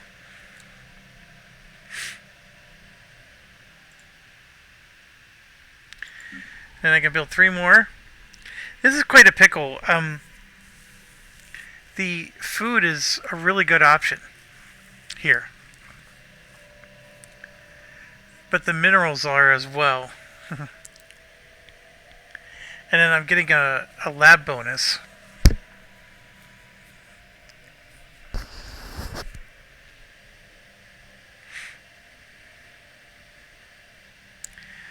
I'm going to do the food. And we're going to build all the remaining 3 districts. Get that going. Now, you can see here there's a symbol. We can actually get rid of a blocker. I think it's because we have enough money. So that'll generate a population. Yeah, actually we can do all 3 of them. Let's do that. That should let us make 3 more districts.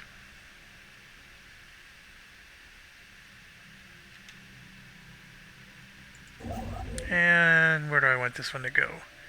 I want him to move there. 2 Cyrex warforms have been discovered.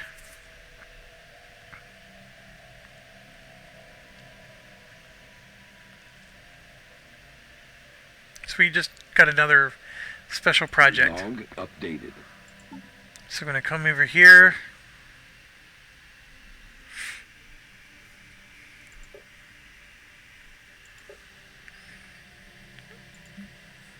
Oh, there it is. So remember, this is that ancient species, the Precursors. So we found our first clue of the Precursors here in Womjam. Establishing colony. And here comes our colony.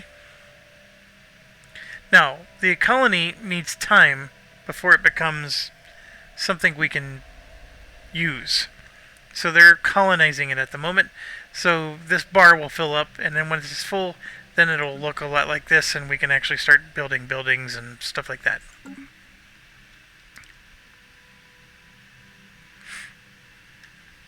And we can go ahead and get another outpost going. Technology discovered. We got our Unity +2. Remember, we were only getting 13 a turn. +2 is a huge boost when you're only getting 13 to begin with. That's why I prioritize that. Now, there's a lot of good ones here. Oh, I forgot to mention. See how this has like the gold outline? This frequency tuning became available to us because we found these Tiankis. This is a permanent option that will always show up every time. So if I choose these other 3, this will still be here the next time I get to choose. Whereas these, if you don't take one, there's not a chance, like, you may not see the one you wanted come back again for a while. This administrative capacity one is a very important one because that helps make this 50 number go bigger. As you can see, we're already getting near our limit. So I'm going to go ahead and take that one. Okay, so a couple of things happen.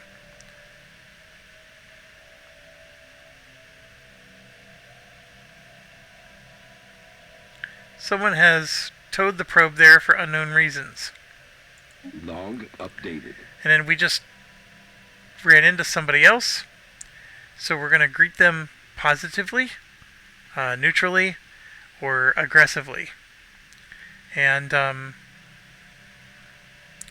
it says that they care very little for diplomatic maneuvering.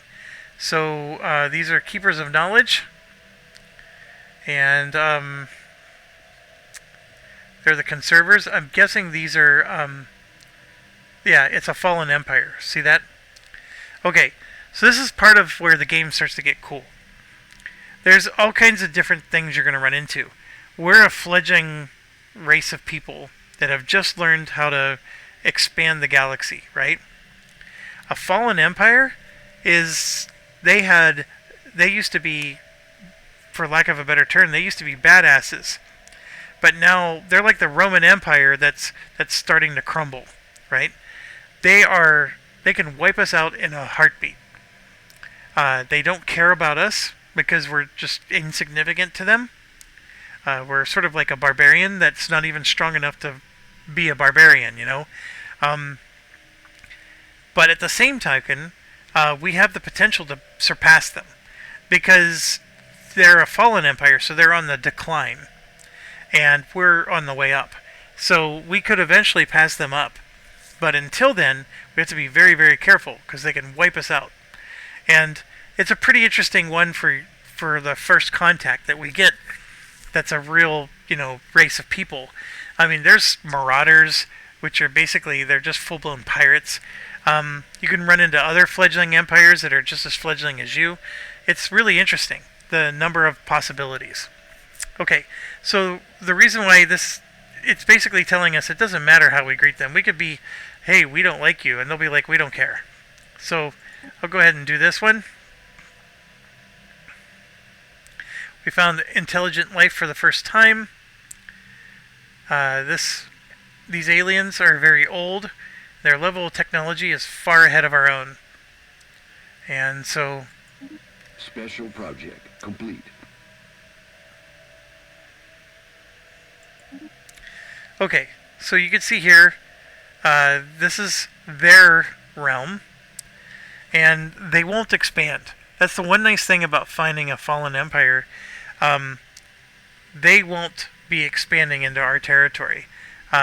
What territory they have now, they're going to just keep.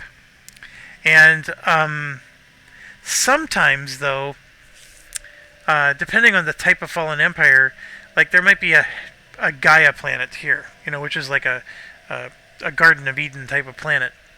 Some fallen empires will attack you if you ever tried to colonize that, because they're protecting it. It just depends on what they're doing. This particular one, they're conservers. I don't even know what that means, but I think like some of them actually try to keep zoos of different people. Like they'll actually ask you to give them one of your population because they want to keep, some of you in a zoo. and so they're like collecting species from all across the galaxy. I actually don't remember what the conservers do. So we will soon find out, because they will make their intentions very known to us.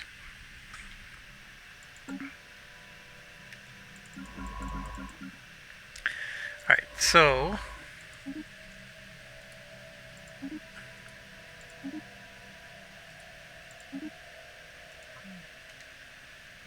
construction complete.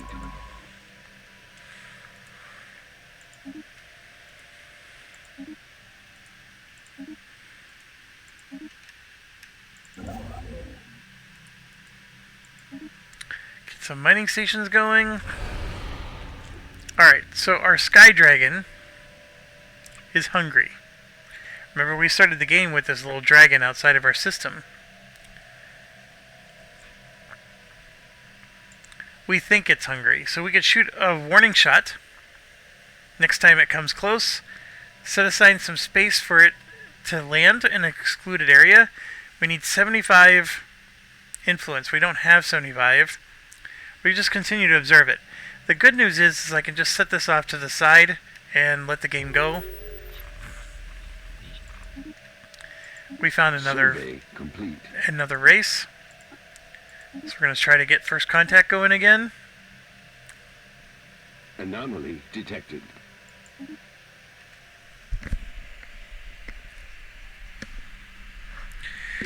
Technology discovered. And you're probably noticing that, like, when an anomaly is detected, I'm just hitting research. I'm not even necessarily stopping to read the story yet. I apologize.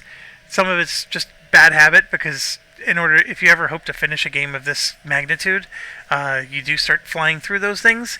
But the other thing is once they do finish, researching the anomaly, you'll actually get the full story there. Alright, so two things have happened. We've unlocked another one of these. This will give us, when it's time to research something, we'll get one more choice. So instead of 3 items, we're going to get 4 now. We research this. And I don't know why we didn't get an extra choice, but this is a really good one. All of our mining stations that we've been building are going to get an extra 10%.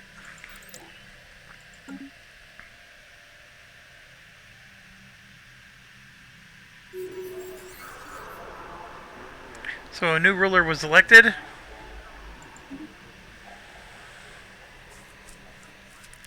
So I already lost my election.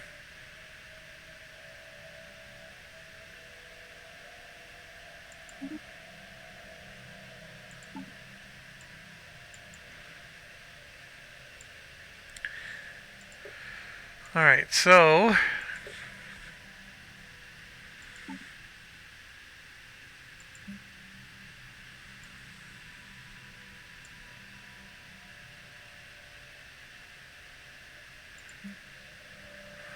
our new ruler is saying he wants to bring our mineral surplus up to plus 30 a month. We're already plus 30 a month. I don't understand.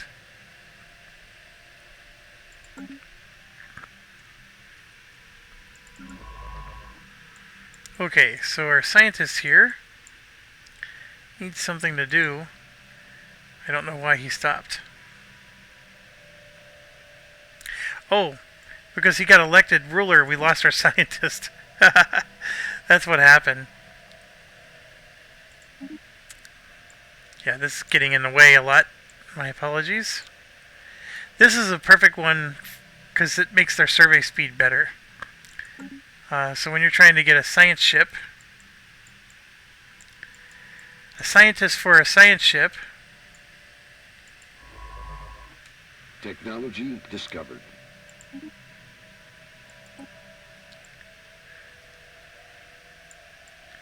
Alright, I think this time I'm seeing... Come on. I'm seeing 4 now, so I don't know, it just might have been bad timing. This research speed of plus 5% will impact these guys. All 3 of them will get a 5% bonus. This is a very important one. Especially early in the game. And I'm trying to get this up to 70, so we can do this. Alright, below the surface, there's a peculiar organism. It's some form of mycelium littered with spores. They're massive. They seem to form a network, and they could be a signal. So we can take them back to be sold, just to get some money. I don't have time to this, to get 40 influence. Or we can issue a special project. I actually, at this time of the game, I don't have time for this. I want the 40 influence, because now we can spend 75 to give our dragon... We're basically going to feed it. It's hungry.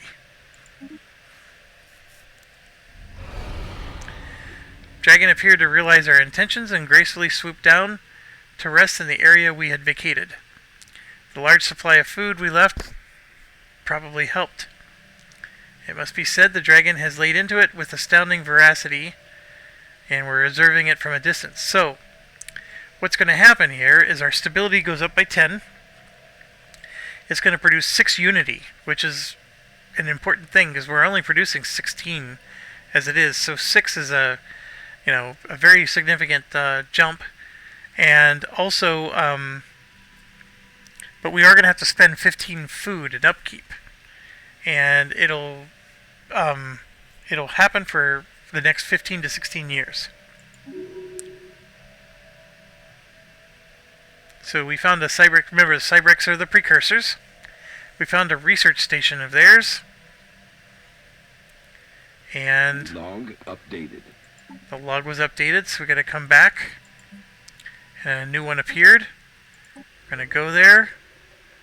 And there's our science ship. So we're going to have him stop what he's doing and research that. And then this science ship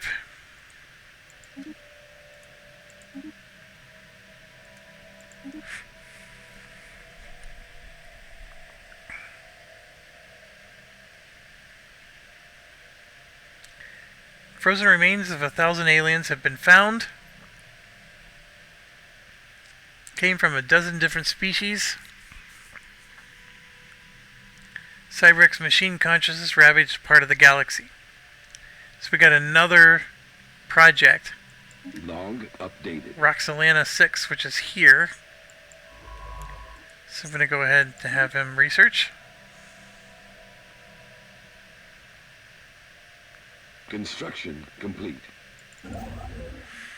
Alright, so we're once again a little stuck because I don't have enough influence to build more bases.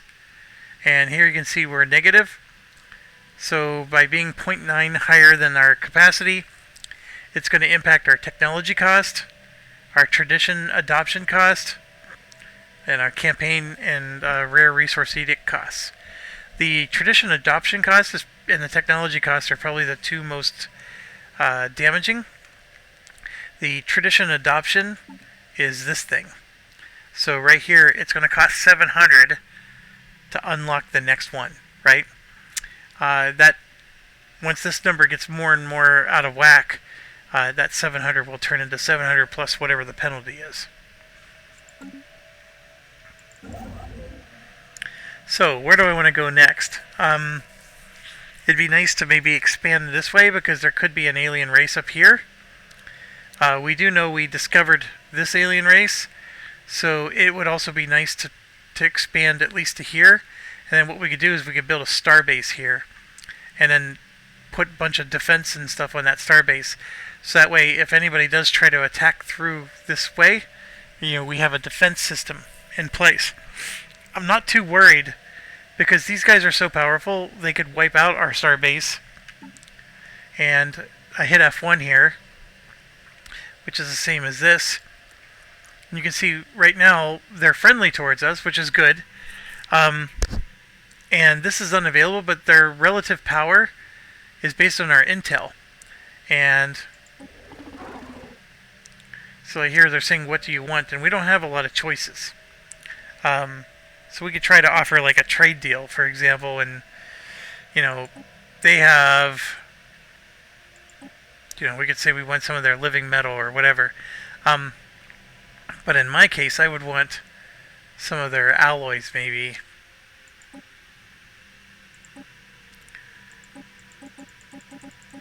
So I want 10, and they're going to give me a negative.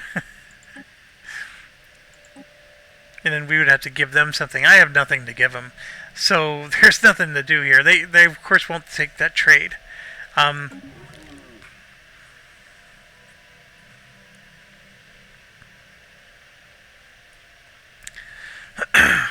So they are materialists. Normally you can send a diplomat to improve relations, but these guys aren't even willing to talk to us. Well, they're talking to us, but not like... Survey complete. Okay, lots of things happening again. The Cyberx module. They're experimenting with cybernetic life forms. Hundreds of unfortunate prisoners were transported to the facility.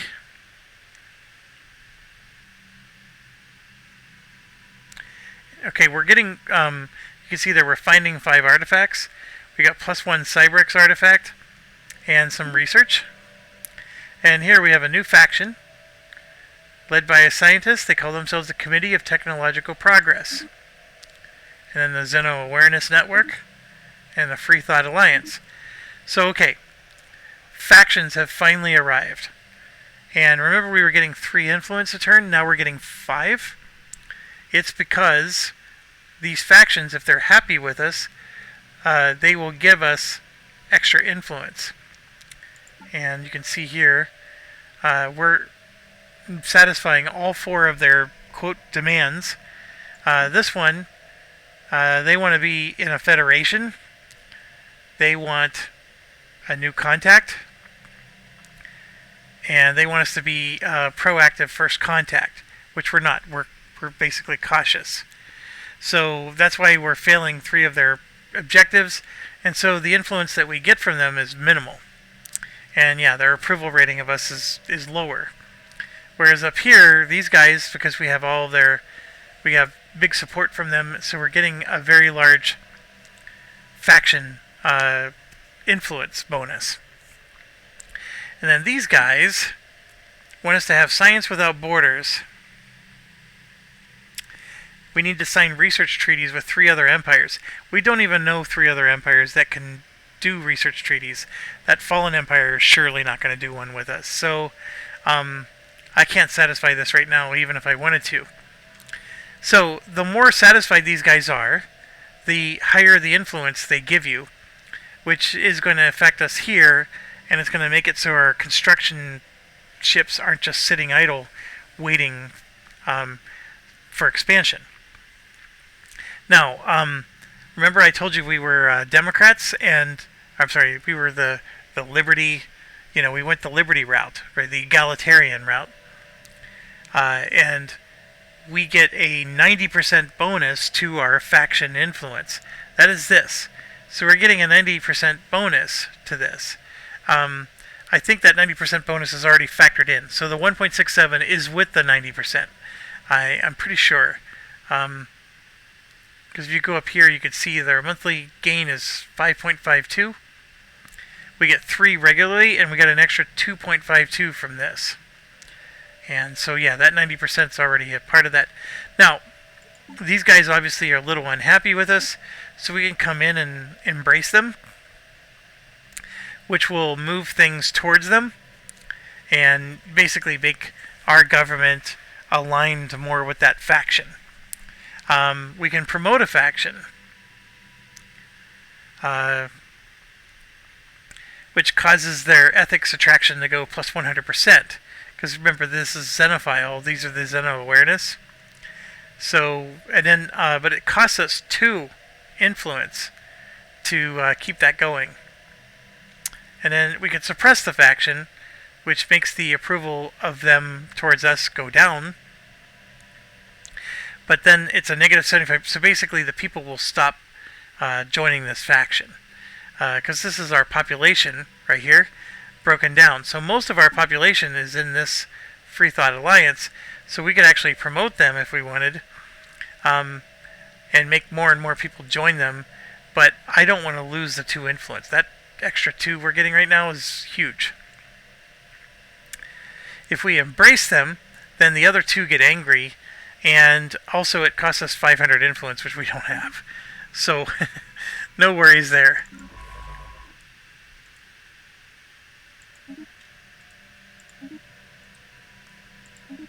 Okay, so we're doing that. I'm going to go ahead and move him there. We got that going. We can build one more district. Remember, this used to be 0, but we finished one of these. And see this little -1? Those are preventing us from building more districts. So if I finish these 2, this number will go up 2 more. So now, it is possible I could build 2 more farm districts here, or I could build 2 of these. I think I'm going to wait and build the 2 farm districts. It's best to have your planet specialize. So if one's planet is going to be your farm king, then go all in on farms for that planet. And then make another one go all in on minerals or something. Okay.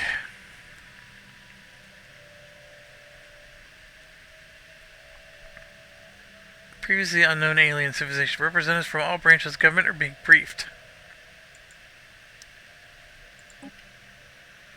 Special project complete. Right, so we found some more artifacts. Anomaly detected. Okay, these artifacts, by the way, are under the Relics tab. So I have 10 so far. And if I want to discover some more insights for the Precursor, the Cybrex, I can spend 25.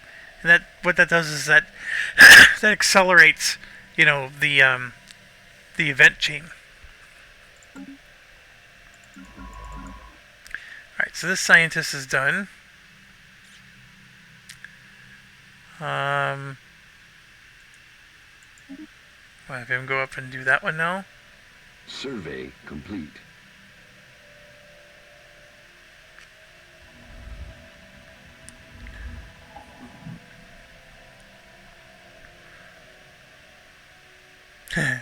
This is a funny one. Basically, I'll let you pause and read this, but one of the scientists, a gourmet chef, he found some special salt on this planet that makes food taste really good. So we get a salty modifier where everybody in the galaxy or in our empire is happy, but an extra 5%. Colony established. Survey All right, complete. so our colony is finished. And see here, it's a population 1. So it needs some time to grow.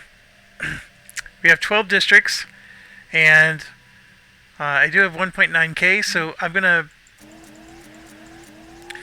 build 5 mining districts right off the bat, and that leaves me with 7 more, and I'll figure out what to do with those 7 later.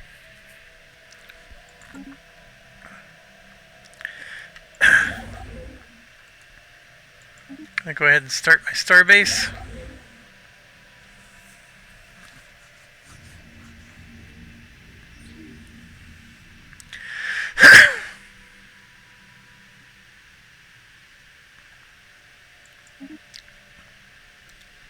Anomaly detected.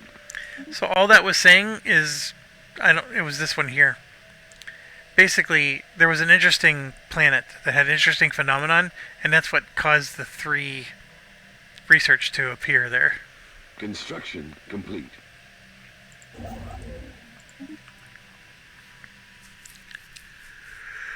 Anomaly detected.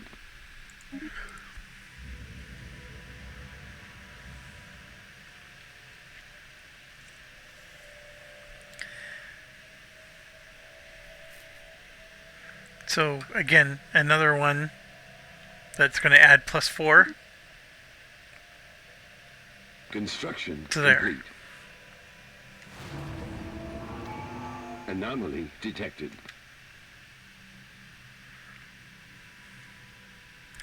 So disintegrating machinery have been pumping up superheated fluids.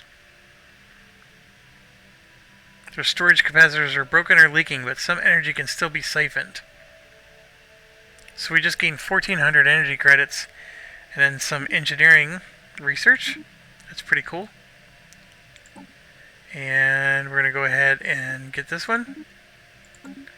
And I think I want to get another colony ship going.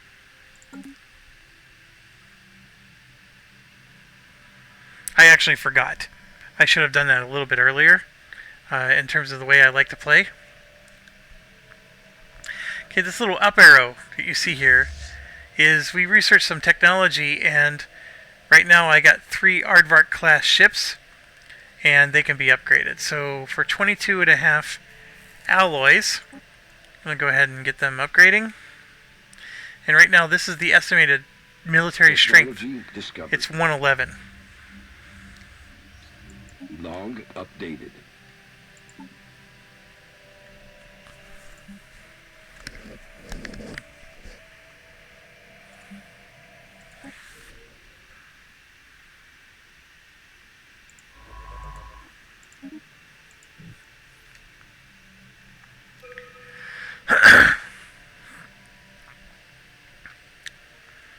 These are all good. This one's a really good one for early game. That number, you want to get it higher and higher as much as you can. You need as many minerals as you can get.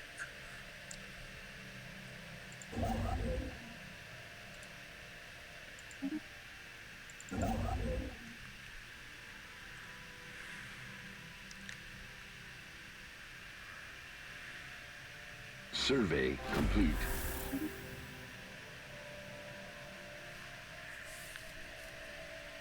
This probe is ours.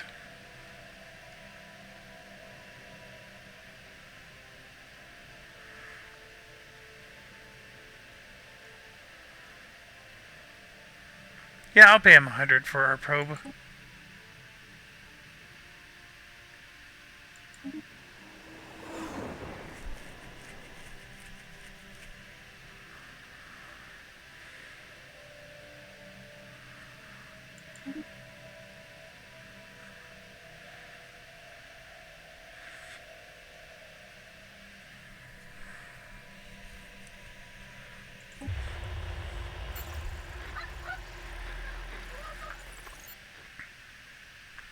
So basically, these guys they have some kind of encryption, so we can try to crack what their secrets are, but we risk harming our relationship with them, or just say that they're wise and let it continue.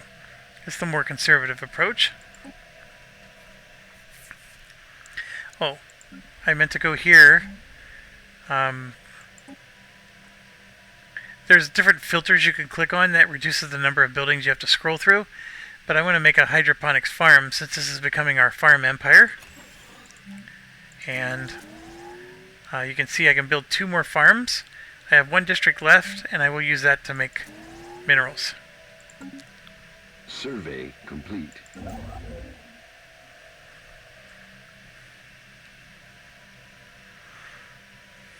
Special project complete.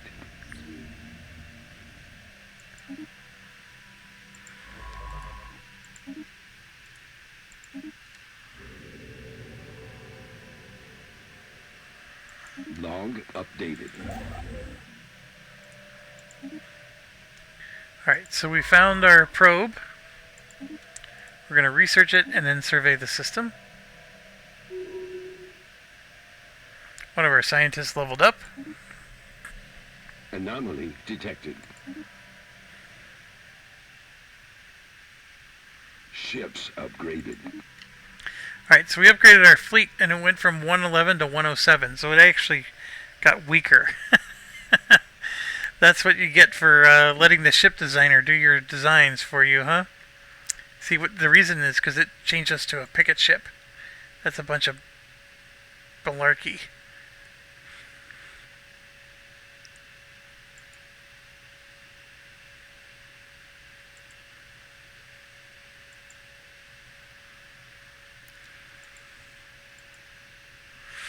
So we can like make our own.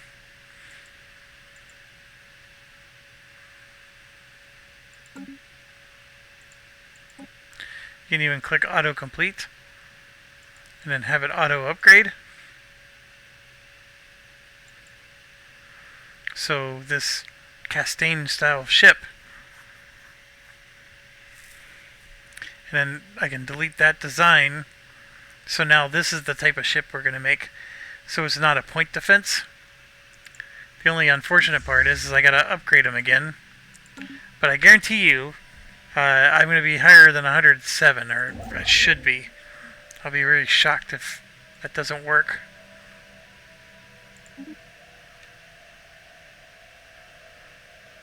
Okay, look, I'm already... Look, I went up to 120. So, that whole picket ship thing, the AI, for whatever reason, likes to pick picket ships, and it's a bunch of crap. So what I did was, instead of letting the AI auto-generate the design, I picked the type of ship I want it to be, which is a missile boat, and then I'll have it auto-upgrade itself. So these components will automatically upgrade as I research them. So it's sort of like a happy medium. And for example, with the defense platform, I'm going to hit randomize name and have it auto-complete, right? I can make one of them a missile station and a medium station. Have it auto-complete, right? Save. And then come back and delete the old one. And so now I'm going to have missiles on half my base and these turrets on the other half, and then this is what I would use to protect my star bases. I haven't actually built any of these yet, but by doing this and having the auto upgrade button checked, these will automatically upgrade themselves, but it will use the exact sections that I choose. The picket ships are crap. The point defense system, you don't need that in the early game. The whole point of a points defense system is when you have those big Titan ships, these little corvettes, you know, you need point defense to be able to help against that type of stuff. Well, we are the tiny corvettes. That's all our fleet is. So, special project complete. Alright, so we finished.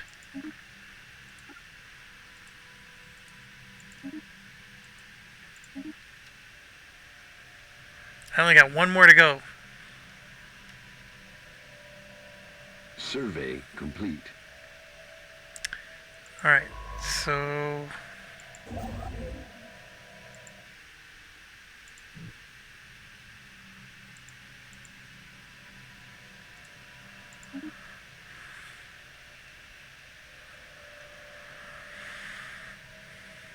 Anomaly detected.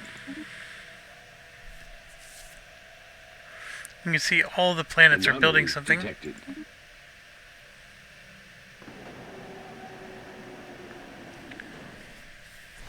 Uh,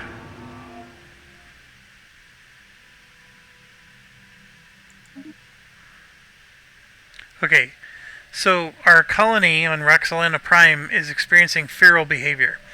I've gotten this event a million times, but let me just tell you, you need to get on this right away.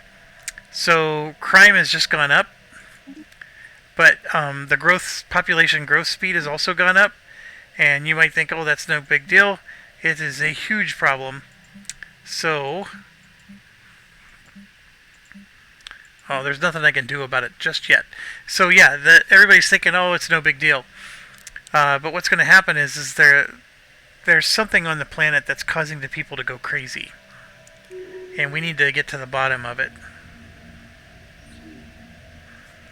So there's a silicon-based life form that inhabits a vast network of tunnels beneath the surface of Kazon 5.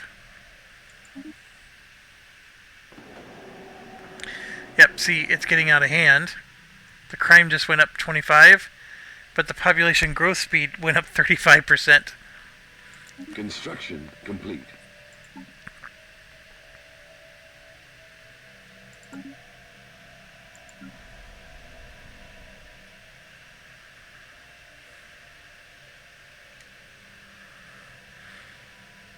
Log updated.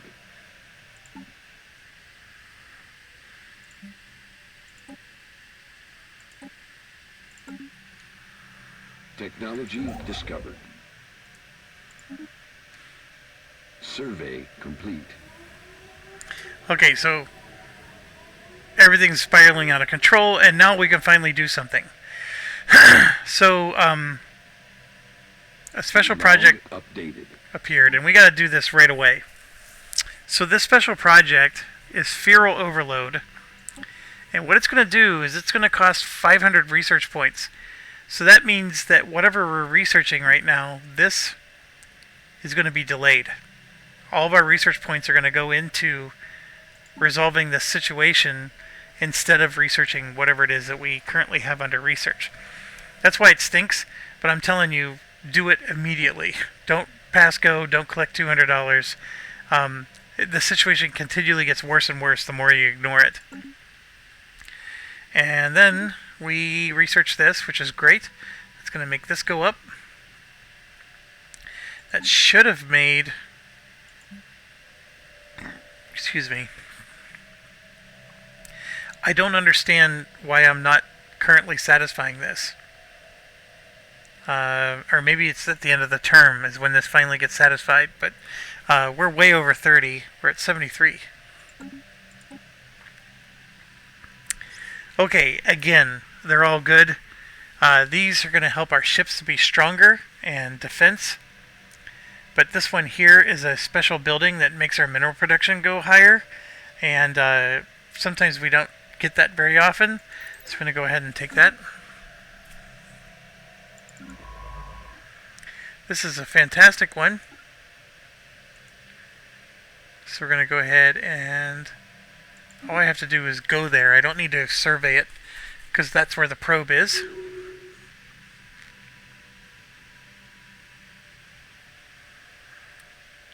Alright, so our scientist, his lifespan just went down 20 years because he's a substance abuser.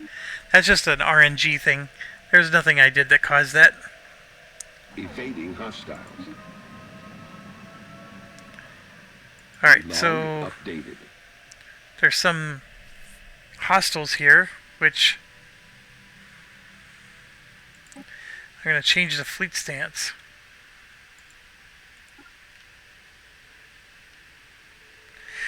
These guys are set up to automatically run away when there's hostiles. I changed their fleet stance to passive, so they're not going to try to attack. But it looks like they have our probe.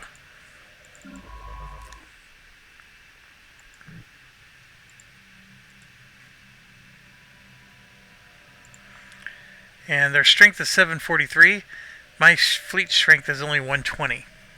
So I'm nowhere close to being able to beat them. But with that being said, we're up to 600 alloys. So I'm going to build 5 corvettes. So this number should shoot up quite a bit.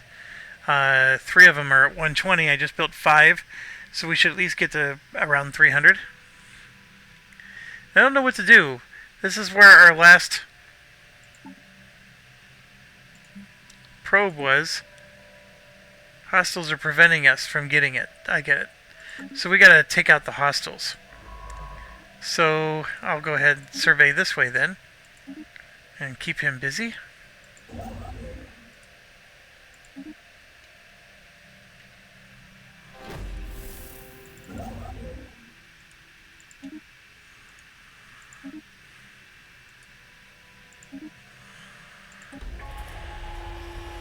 Our presence in the galaxy has not gone by unnoticed. So we have a direct democracy, which is interesting because so are we. So we should get along with these guys pretty well. They're egalitarian just like us. So we're going to go ahead and welcome them. I'm going to hit F1. So this is those guys. And then I'm going to show you I can try to improve relations or build a spy network. So I'm going to go ahead and send one of my diplomats over to improve relations. And then what it's going to do is it's going to allow me to get some extra options. And I'm also going to ask them if we can do an embassy, which they should say yes. The espionage, there's just the 2 tabs. You would click a guy here, you'd build a spy network, and then you'd eventually do these missions. One of the important ones is you want to acquire an asset, which you can then use to help you, infiltrate and do more mission type stuff. I would only recommend that if you do spy networks, just understand it's going to significantly harm your relationship with them. You want to do spy networks with people you think you might go to war with at some point. Anomaly detected.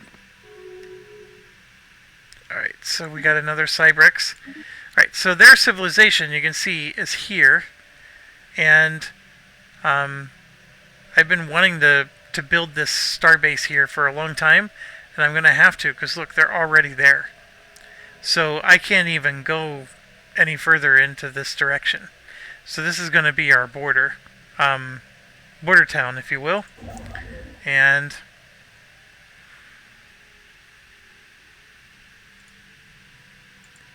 yeah. They're asking me for an embassy, so they're already ahead of us. So he wants to do a non-aggression pact. I generally want to say yes. But here's the problem with these pacts. A non-aggression pact is going to make our get us a negative 0.25 towards our influence. So this 5.61, it will get dropped. It'll be reduced by 0.25, and you might think, hey, that's no big deal, but 0.25 is a lot. Now, the one nice thing about getting a non-aggression pact is I don't know what else is out there. And if I can at least have one of my borders that I already don't have to worry about this border because these guys are leaving me alone. Like, we're just insignificant peons to them. If I could also have the same luxury on this side of my border, then that means I only have to worry about this part here. Because somebody I'm going to meet is going to be hostile towards me. So it might be worth the 0.25. You know what? Let's do it because this is a teaching video. So I'm going to go ahead and say yes. And you're going to see a negative 0.25 right there. So, and it explains it's because of the non-aggression pact. So it reduced the number from 5.61 down to 5.36. And, by itself, yeah, it's not that big a deal. But you're going to meet 30, 40 civilizations before this game's over. If you have non-aggression pacts with all of them, I mean, it just destroys you. So you do have to be careful. Now, the one good news is, see, these guys are, because we have similar governments, that's the other reason why I said yes, because this is extremely rare, that I'm meeting another race that is very similar to us.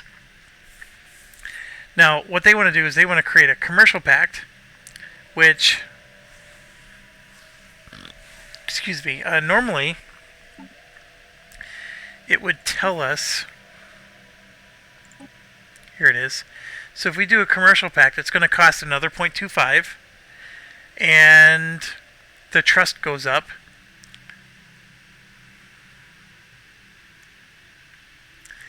Yeah, we're not even getting money out of this yet. I'll go ahead and agree. I'm already in this, so... Survey complete. So now we're at minus 0.5. Now they want to do a research agreement. Sure. Now we're at minus 0.75. So just like that, we went from 5.61 to 4.86. But I don't know how much we're getting. I don't think we're getting anything from them yet. Yeah, the pact or the agreement isn't getting us squat. Our borders are not open.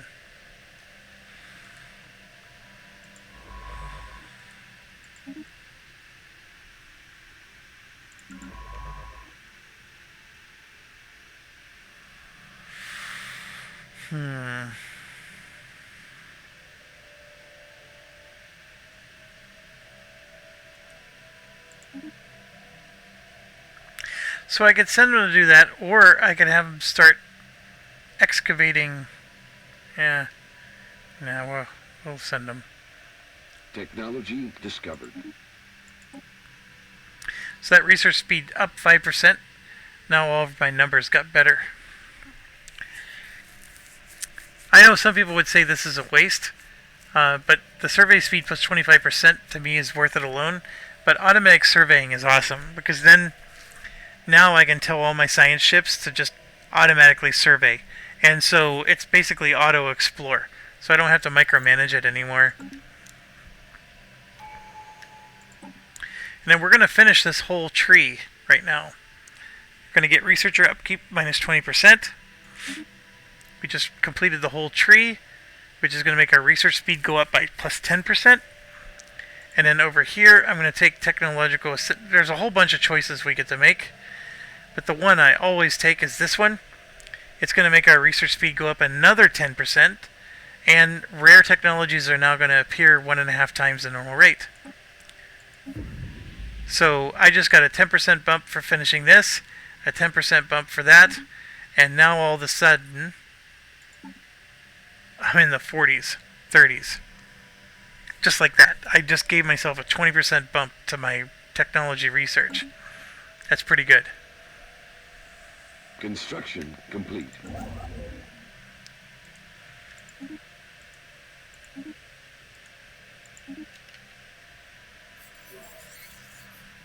Alright, so we found another strategic resource.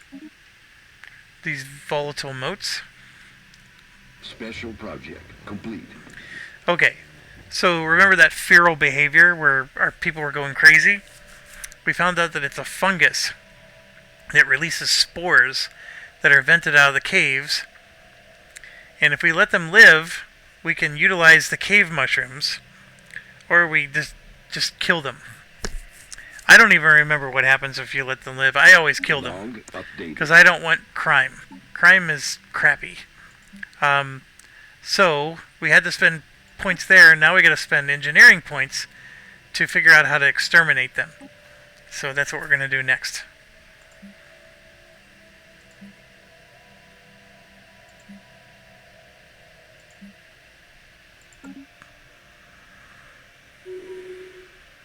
Anomaly detected. Alright, fleet's up to 319. I think I predicted 300.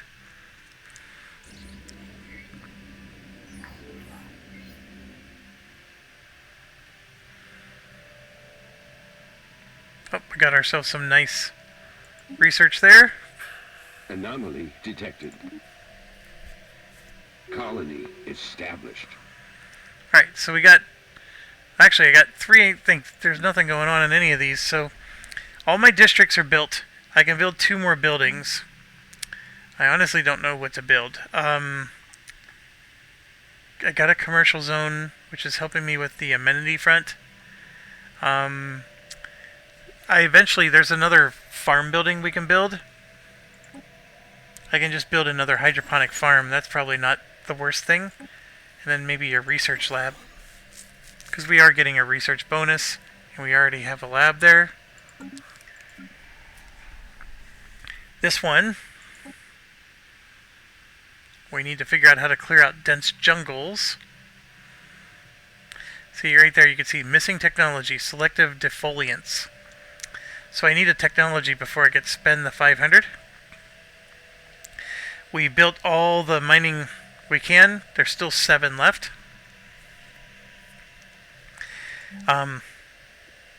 You want one planet that has a lot of these city districts. So we're going to go ahead and build 7 of those. It has devastation because was the feral colony. Alright, so why would I build city districts? These clerks that are going to be created because of a city district, they create trade value and amenities, for one thing. But the other thing that it does is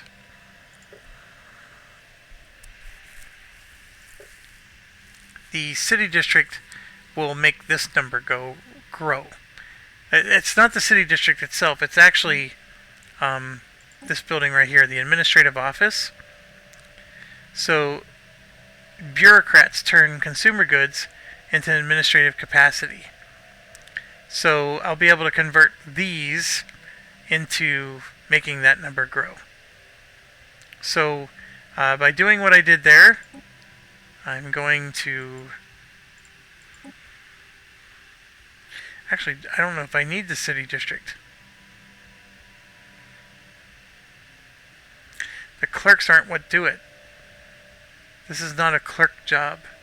It's just this building that increases it. Interesting. I don't think I need to do all these city districts. But you know what? It doesn't hurt to have 2.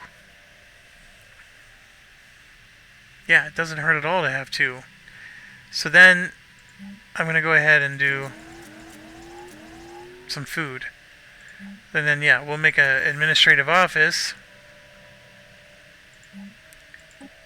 and a commercial zone because we need our amenities.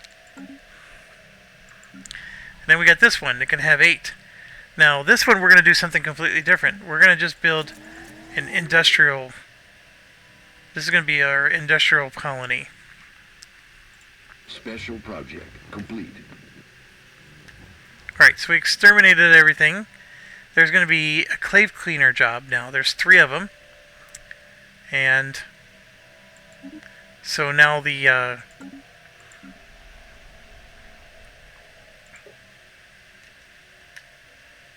has a cave cleaner job that's actually going to produce more minerals, which is interesting. So that's pretty cool.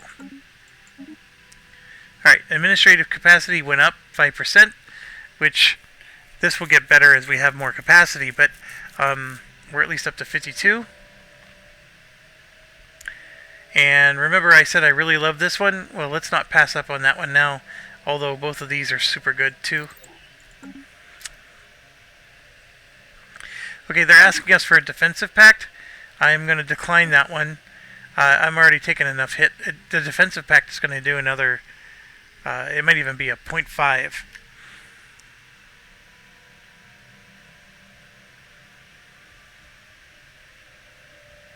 Construction complete.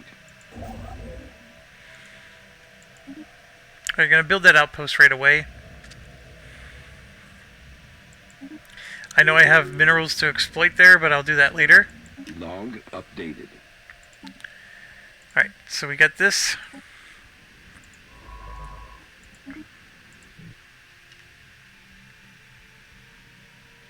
Initiating communications. Okay, they want to know if it's okay for them to start migrating their population to us and the other way around. Um, I'm not a big fan, but sure. Since they're our buddies, we'll let them do it. Complete.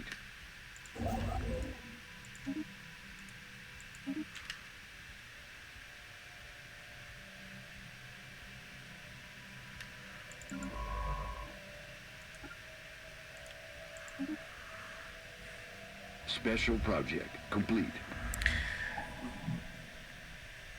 Okay, so we found a starship graveyard. It was a technological treasure trove. So we're going to add +3 to the system. We gain 200 experience points, and we get 1,000 engineering research. That's pretty good.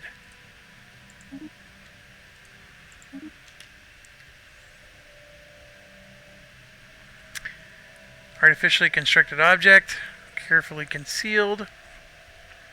It's a Cybrex listening post. Log updated. Remember, that's part of our Cybrex.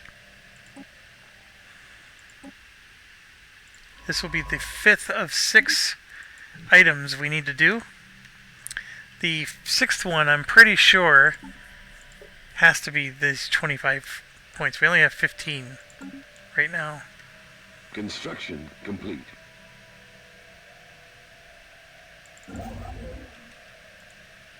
Alright, so we're going to get that going, and then that. Anomaly detected.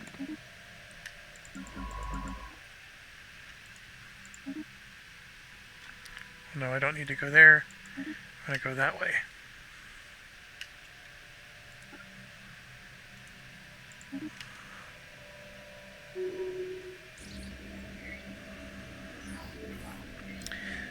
An asteroid has perfect orbit, and so we got this +2. This is one of those strategic resources. Special project complete. We got another Cybrex artifact.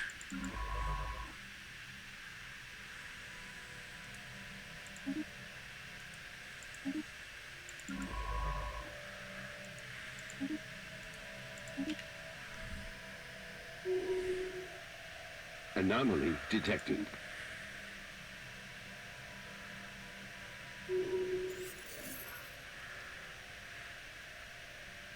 We discovered some rare crystals.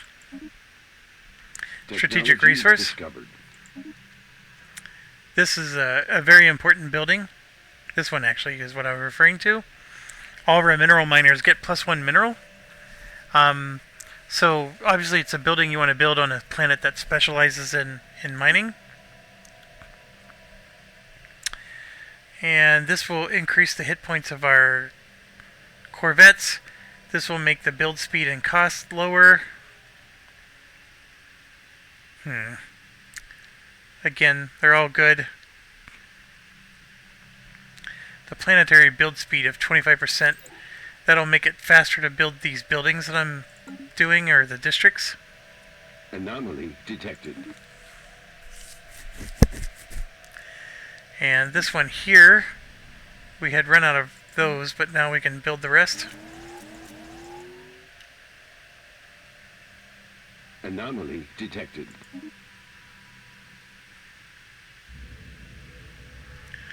Alright, so this is an interesting one. So basically there's a clock that's ticking down to something 42 years, 3 days away, but we don't know what it is. I think this is the type of event where you have like a RNG going on. It could be one thing, it could be another. But I at one time kept an eye on it. And then 42 years away, it really was a bomb and it blew up. Totally wiped out one of my planets. So I always destroy it. So we're going to go ahead and be paranoid and get her done. Construction complete.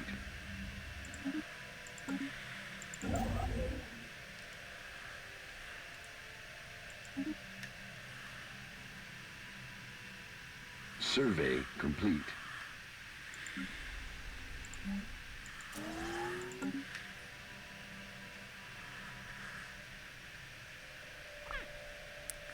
Excuse me, I've been having hiccups the whole night here. So my apologies. Technology discovered. Alright.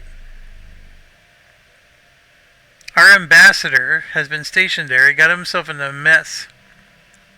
Lift the immunity or recall him? Yeah, we're gonna have to let them kill him. Ay ay ay. Now I gotta send another ambassador.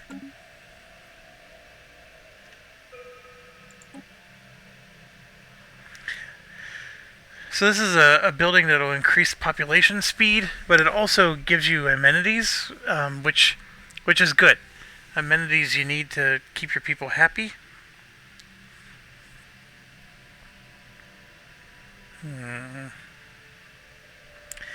This is normally a 2,000 cost item. It's 700 more. I'm sorry, this is normally a 2,500 cost item. It's 200 more because of this. So see that little, it's a technology cost of 10% now.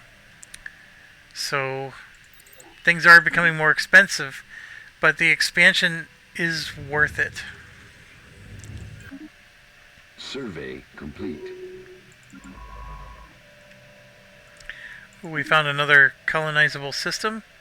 That's pretty interesting. Construction complete. Alright, so we finished colonizing or expanding to the spot so our border is firmly in place. This is not as important, but I'm going to do it next because there's an archaeological site and we need more archaeological items. And that system is still not fully surveyed.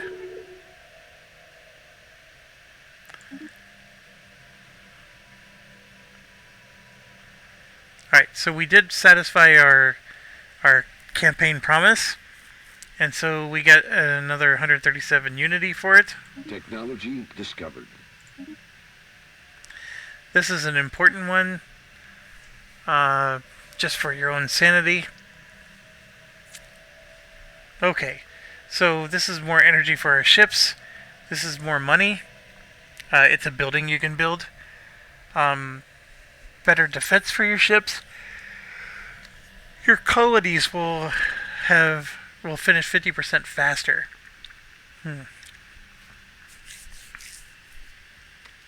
Let's get the energy reactors.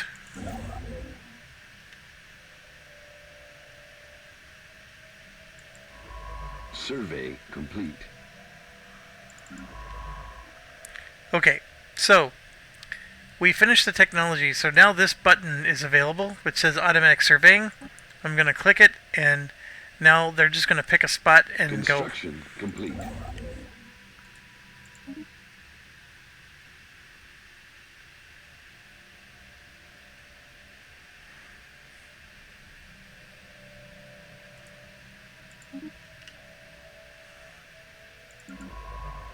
Same here. Just have them on auto survey. Discovered.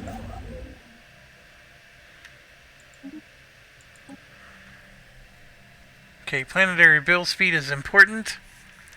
Okay, this is just a whole bunch of awesome ones. Obviously, the destroyer is the next level ship. So corvettes are like the tiny fighters. This is a bigger ship.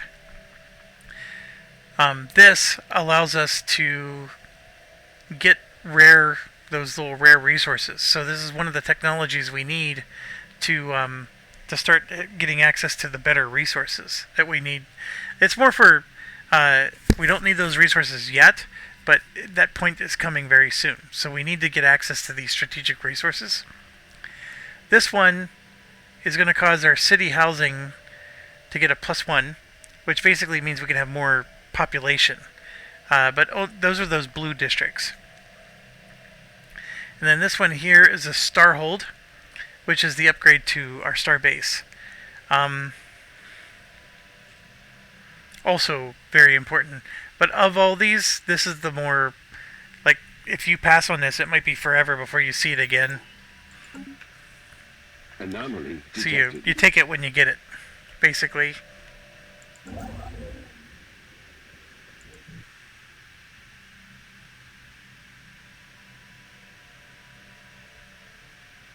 Big space battle. Hey, we found the last Cybrex one Log updated. without needing to do an archaeological project. That's really good.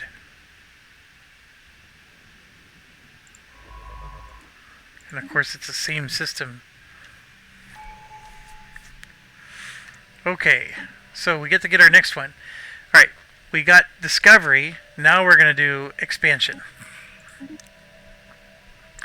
When we finish all the expansion ones, the max districts in our planets goes up by 1.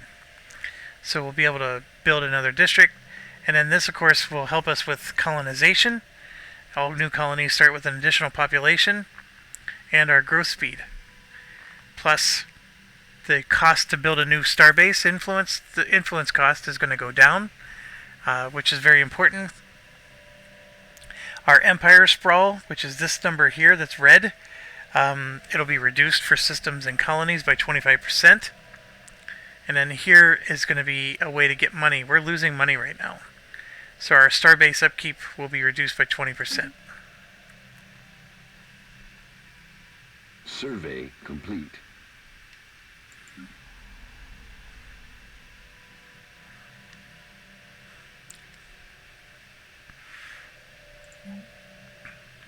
So administrative office, commercial zone.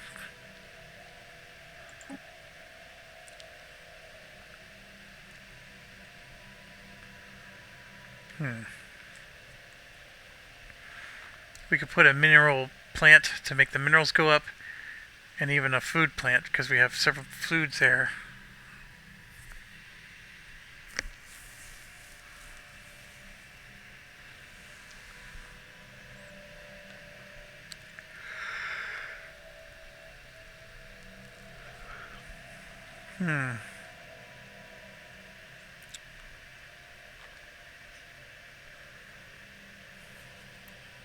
We'll do the mineral one, but then we're going to continue to build administrative offices.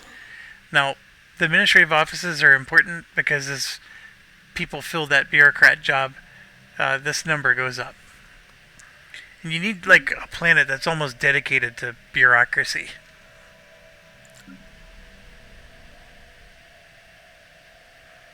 This one's got our industrial districts, so we're going to put an alloy and a civilian factory there. Basically, this whole planet is going to be dedicated to spending minerals to make this and this. Because plus 12 is a low number. Special project complete. Alright, so we got the last of them.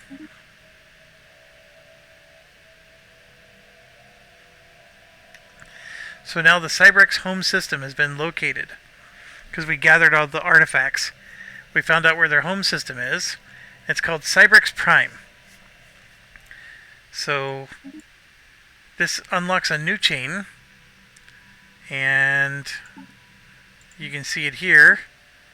We're going to go ahead and go. It's got a ring world around it. So a ring world is a superstructure. And basically, once we have control of this system, it'll cost like 10,000 alloys. So it's like a ridiculously high number. But it's basically a space station that we can colonize. And it can hold all kinds of people and stuff. It's a megastructure is what it's called. So yeah, we would have to repair it. But basically, they're asking us to go, and this is their home world. And this is new. It appeared. Before we just had space lane that went from here to here, and now we got this. So when this guy is when one of these scientists are done, and in fact they are, we're gonna have him finish surveying that system, and then we'll have him come over here and research and survey. Survey complete. Survey complete. Alright, so this guy finally finished his survey. So now we can build our starbase. Or outpost. My ship strength is still only 319. I'm going to build 3 more. Construction complete. Survey complete. Technology discovered. Construction complete.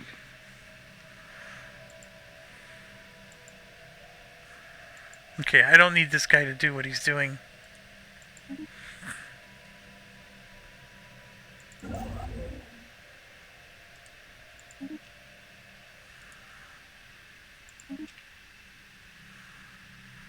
Construction complete. I can't build either of these right now, so just gotta move on.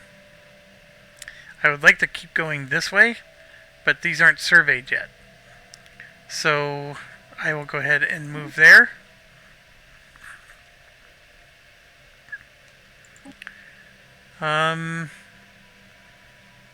This is an important building for trade routes.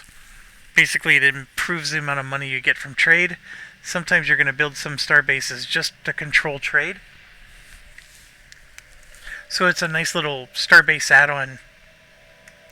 It adds +2 to all the trade value for each trade hub, which, not bad. I mean, my son doesn't like it, but I do. This is a really good one. We want the +20% to our farms. Construction complete. Technology discovered. Alright, so Cybrex reevaluated their Galactic Crusade at some point. They began a slow withdrawal that lasted a century till they vanished completely. They isolated themselves here for several millennia until an independent explorer chanced upon their system and spread its location to the rest of the galaxy. The news that the dreaded Cybrex had been found again prompted them to do a massive military expedition and basically bombarded them into rubble. And they offered no resistance whatsoever. Okay, so we get 20 artifacts for this, 2,000 unity, which is a massive amount, 3,000 engineering, 3,000 credits, and we unlock the secret of the Cybrex. All kinds of stuff happening here. So we got all kinds of unity, which means we're going to unlock a bunch of these.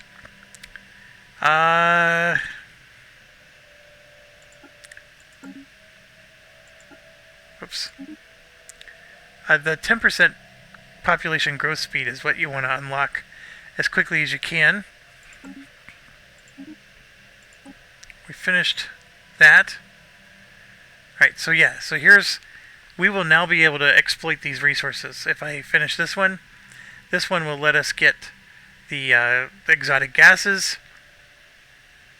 All 4 of these are fantastic. But we're going to go ahead and do this one.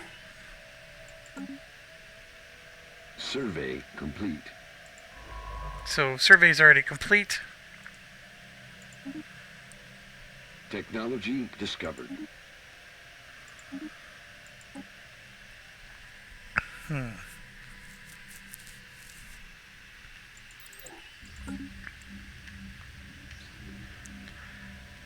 Okay.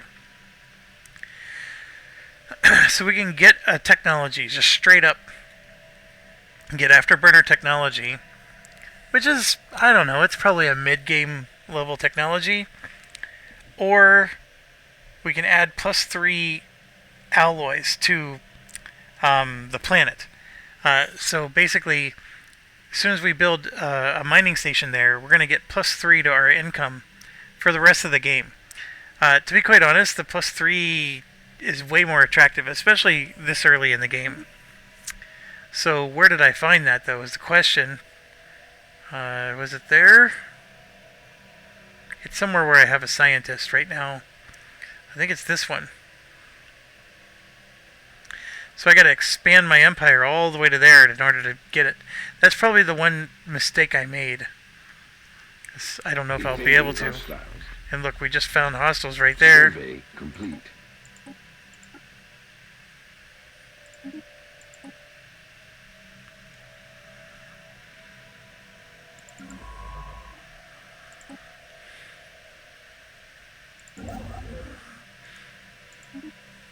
Anomaly detected.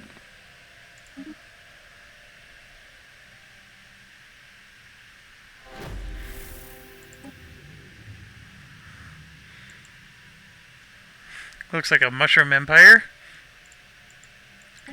Okay, I know I'm 3 hours in on this video, so I'm going to go ahead and stop here. And I don't know if you found this helpful or not. I'm really trying to show you the narrative aspect of the game. I know I'm sort of speeding through some of it. But that's part of the joy of this.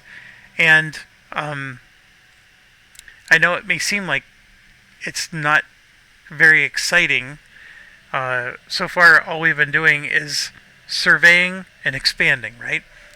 And then responding to things, right? And discovering about the Cybrex, for example. And we found their home world. And now we have a mega structure that we could... A lot of this stuff is later in the game. We're going to be able to repair this mega structure.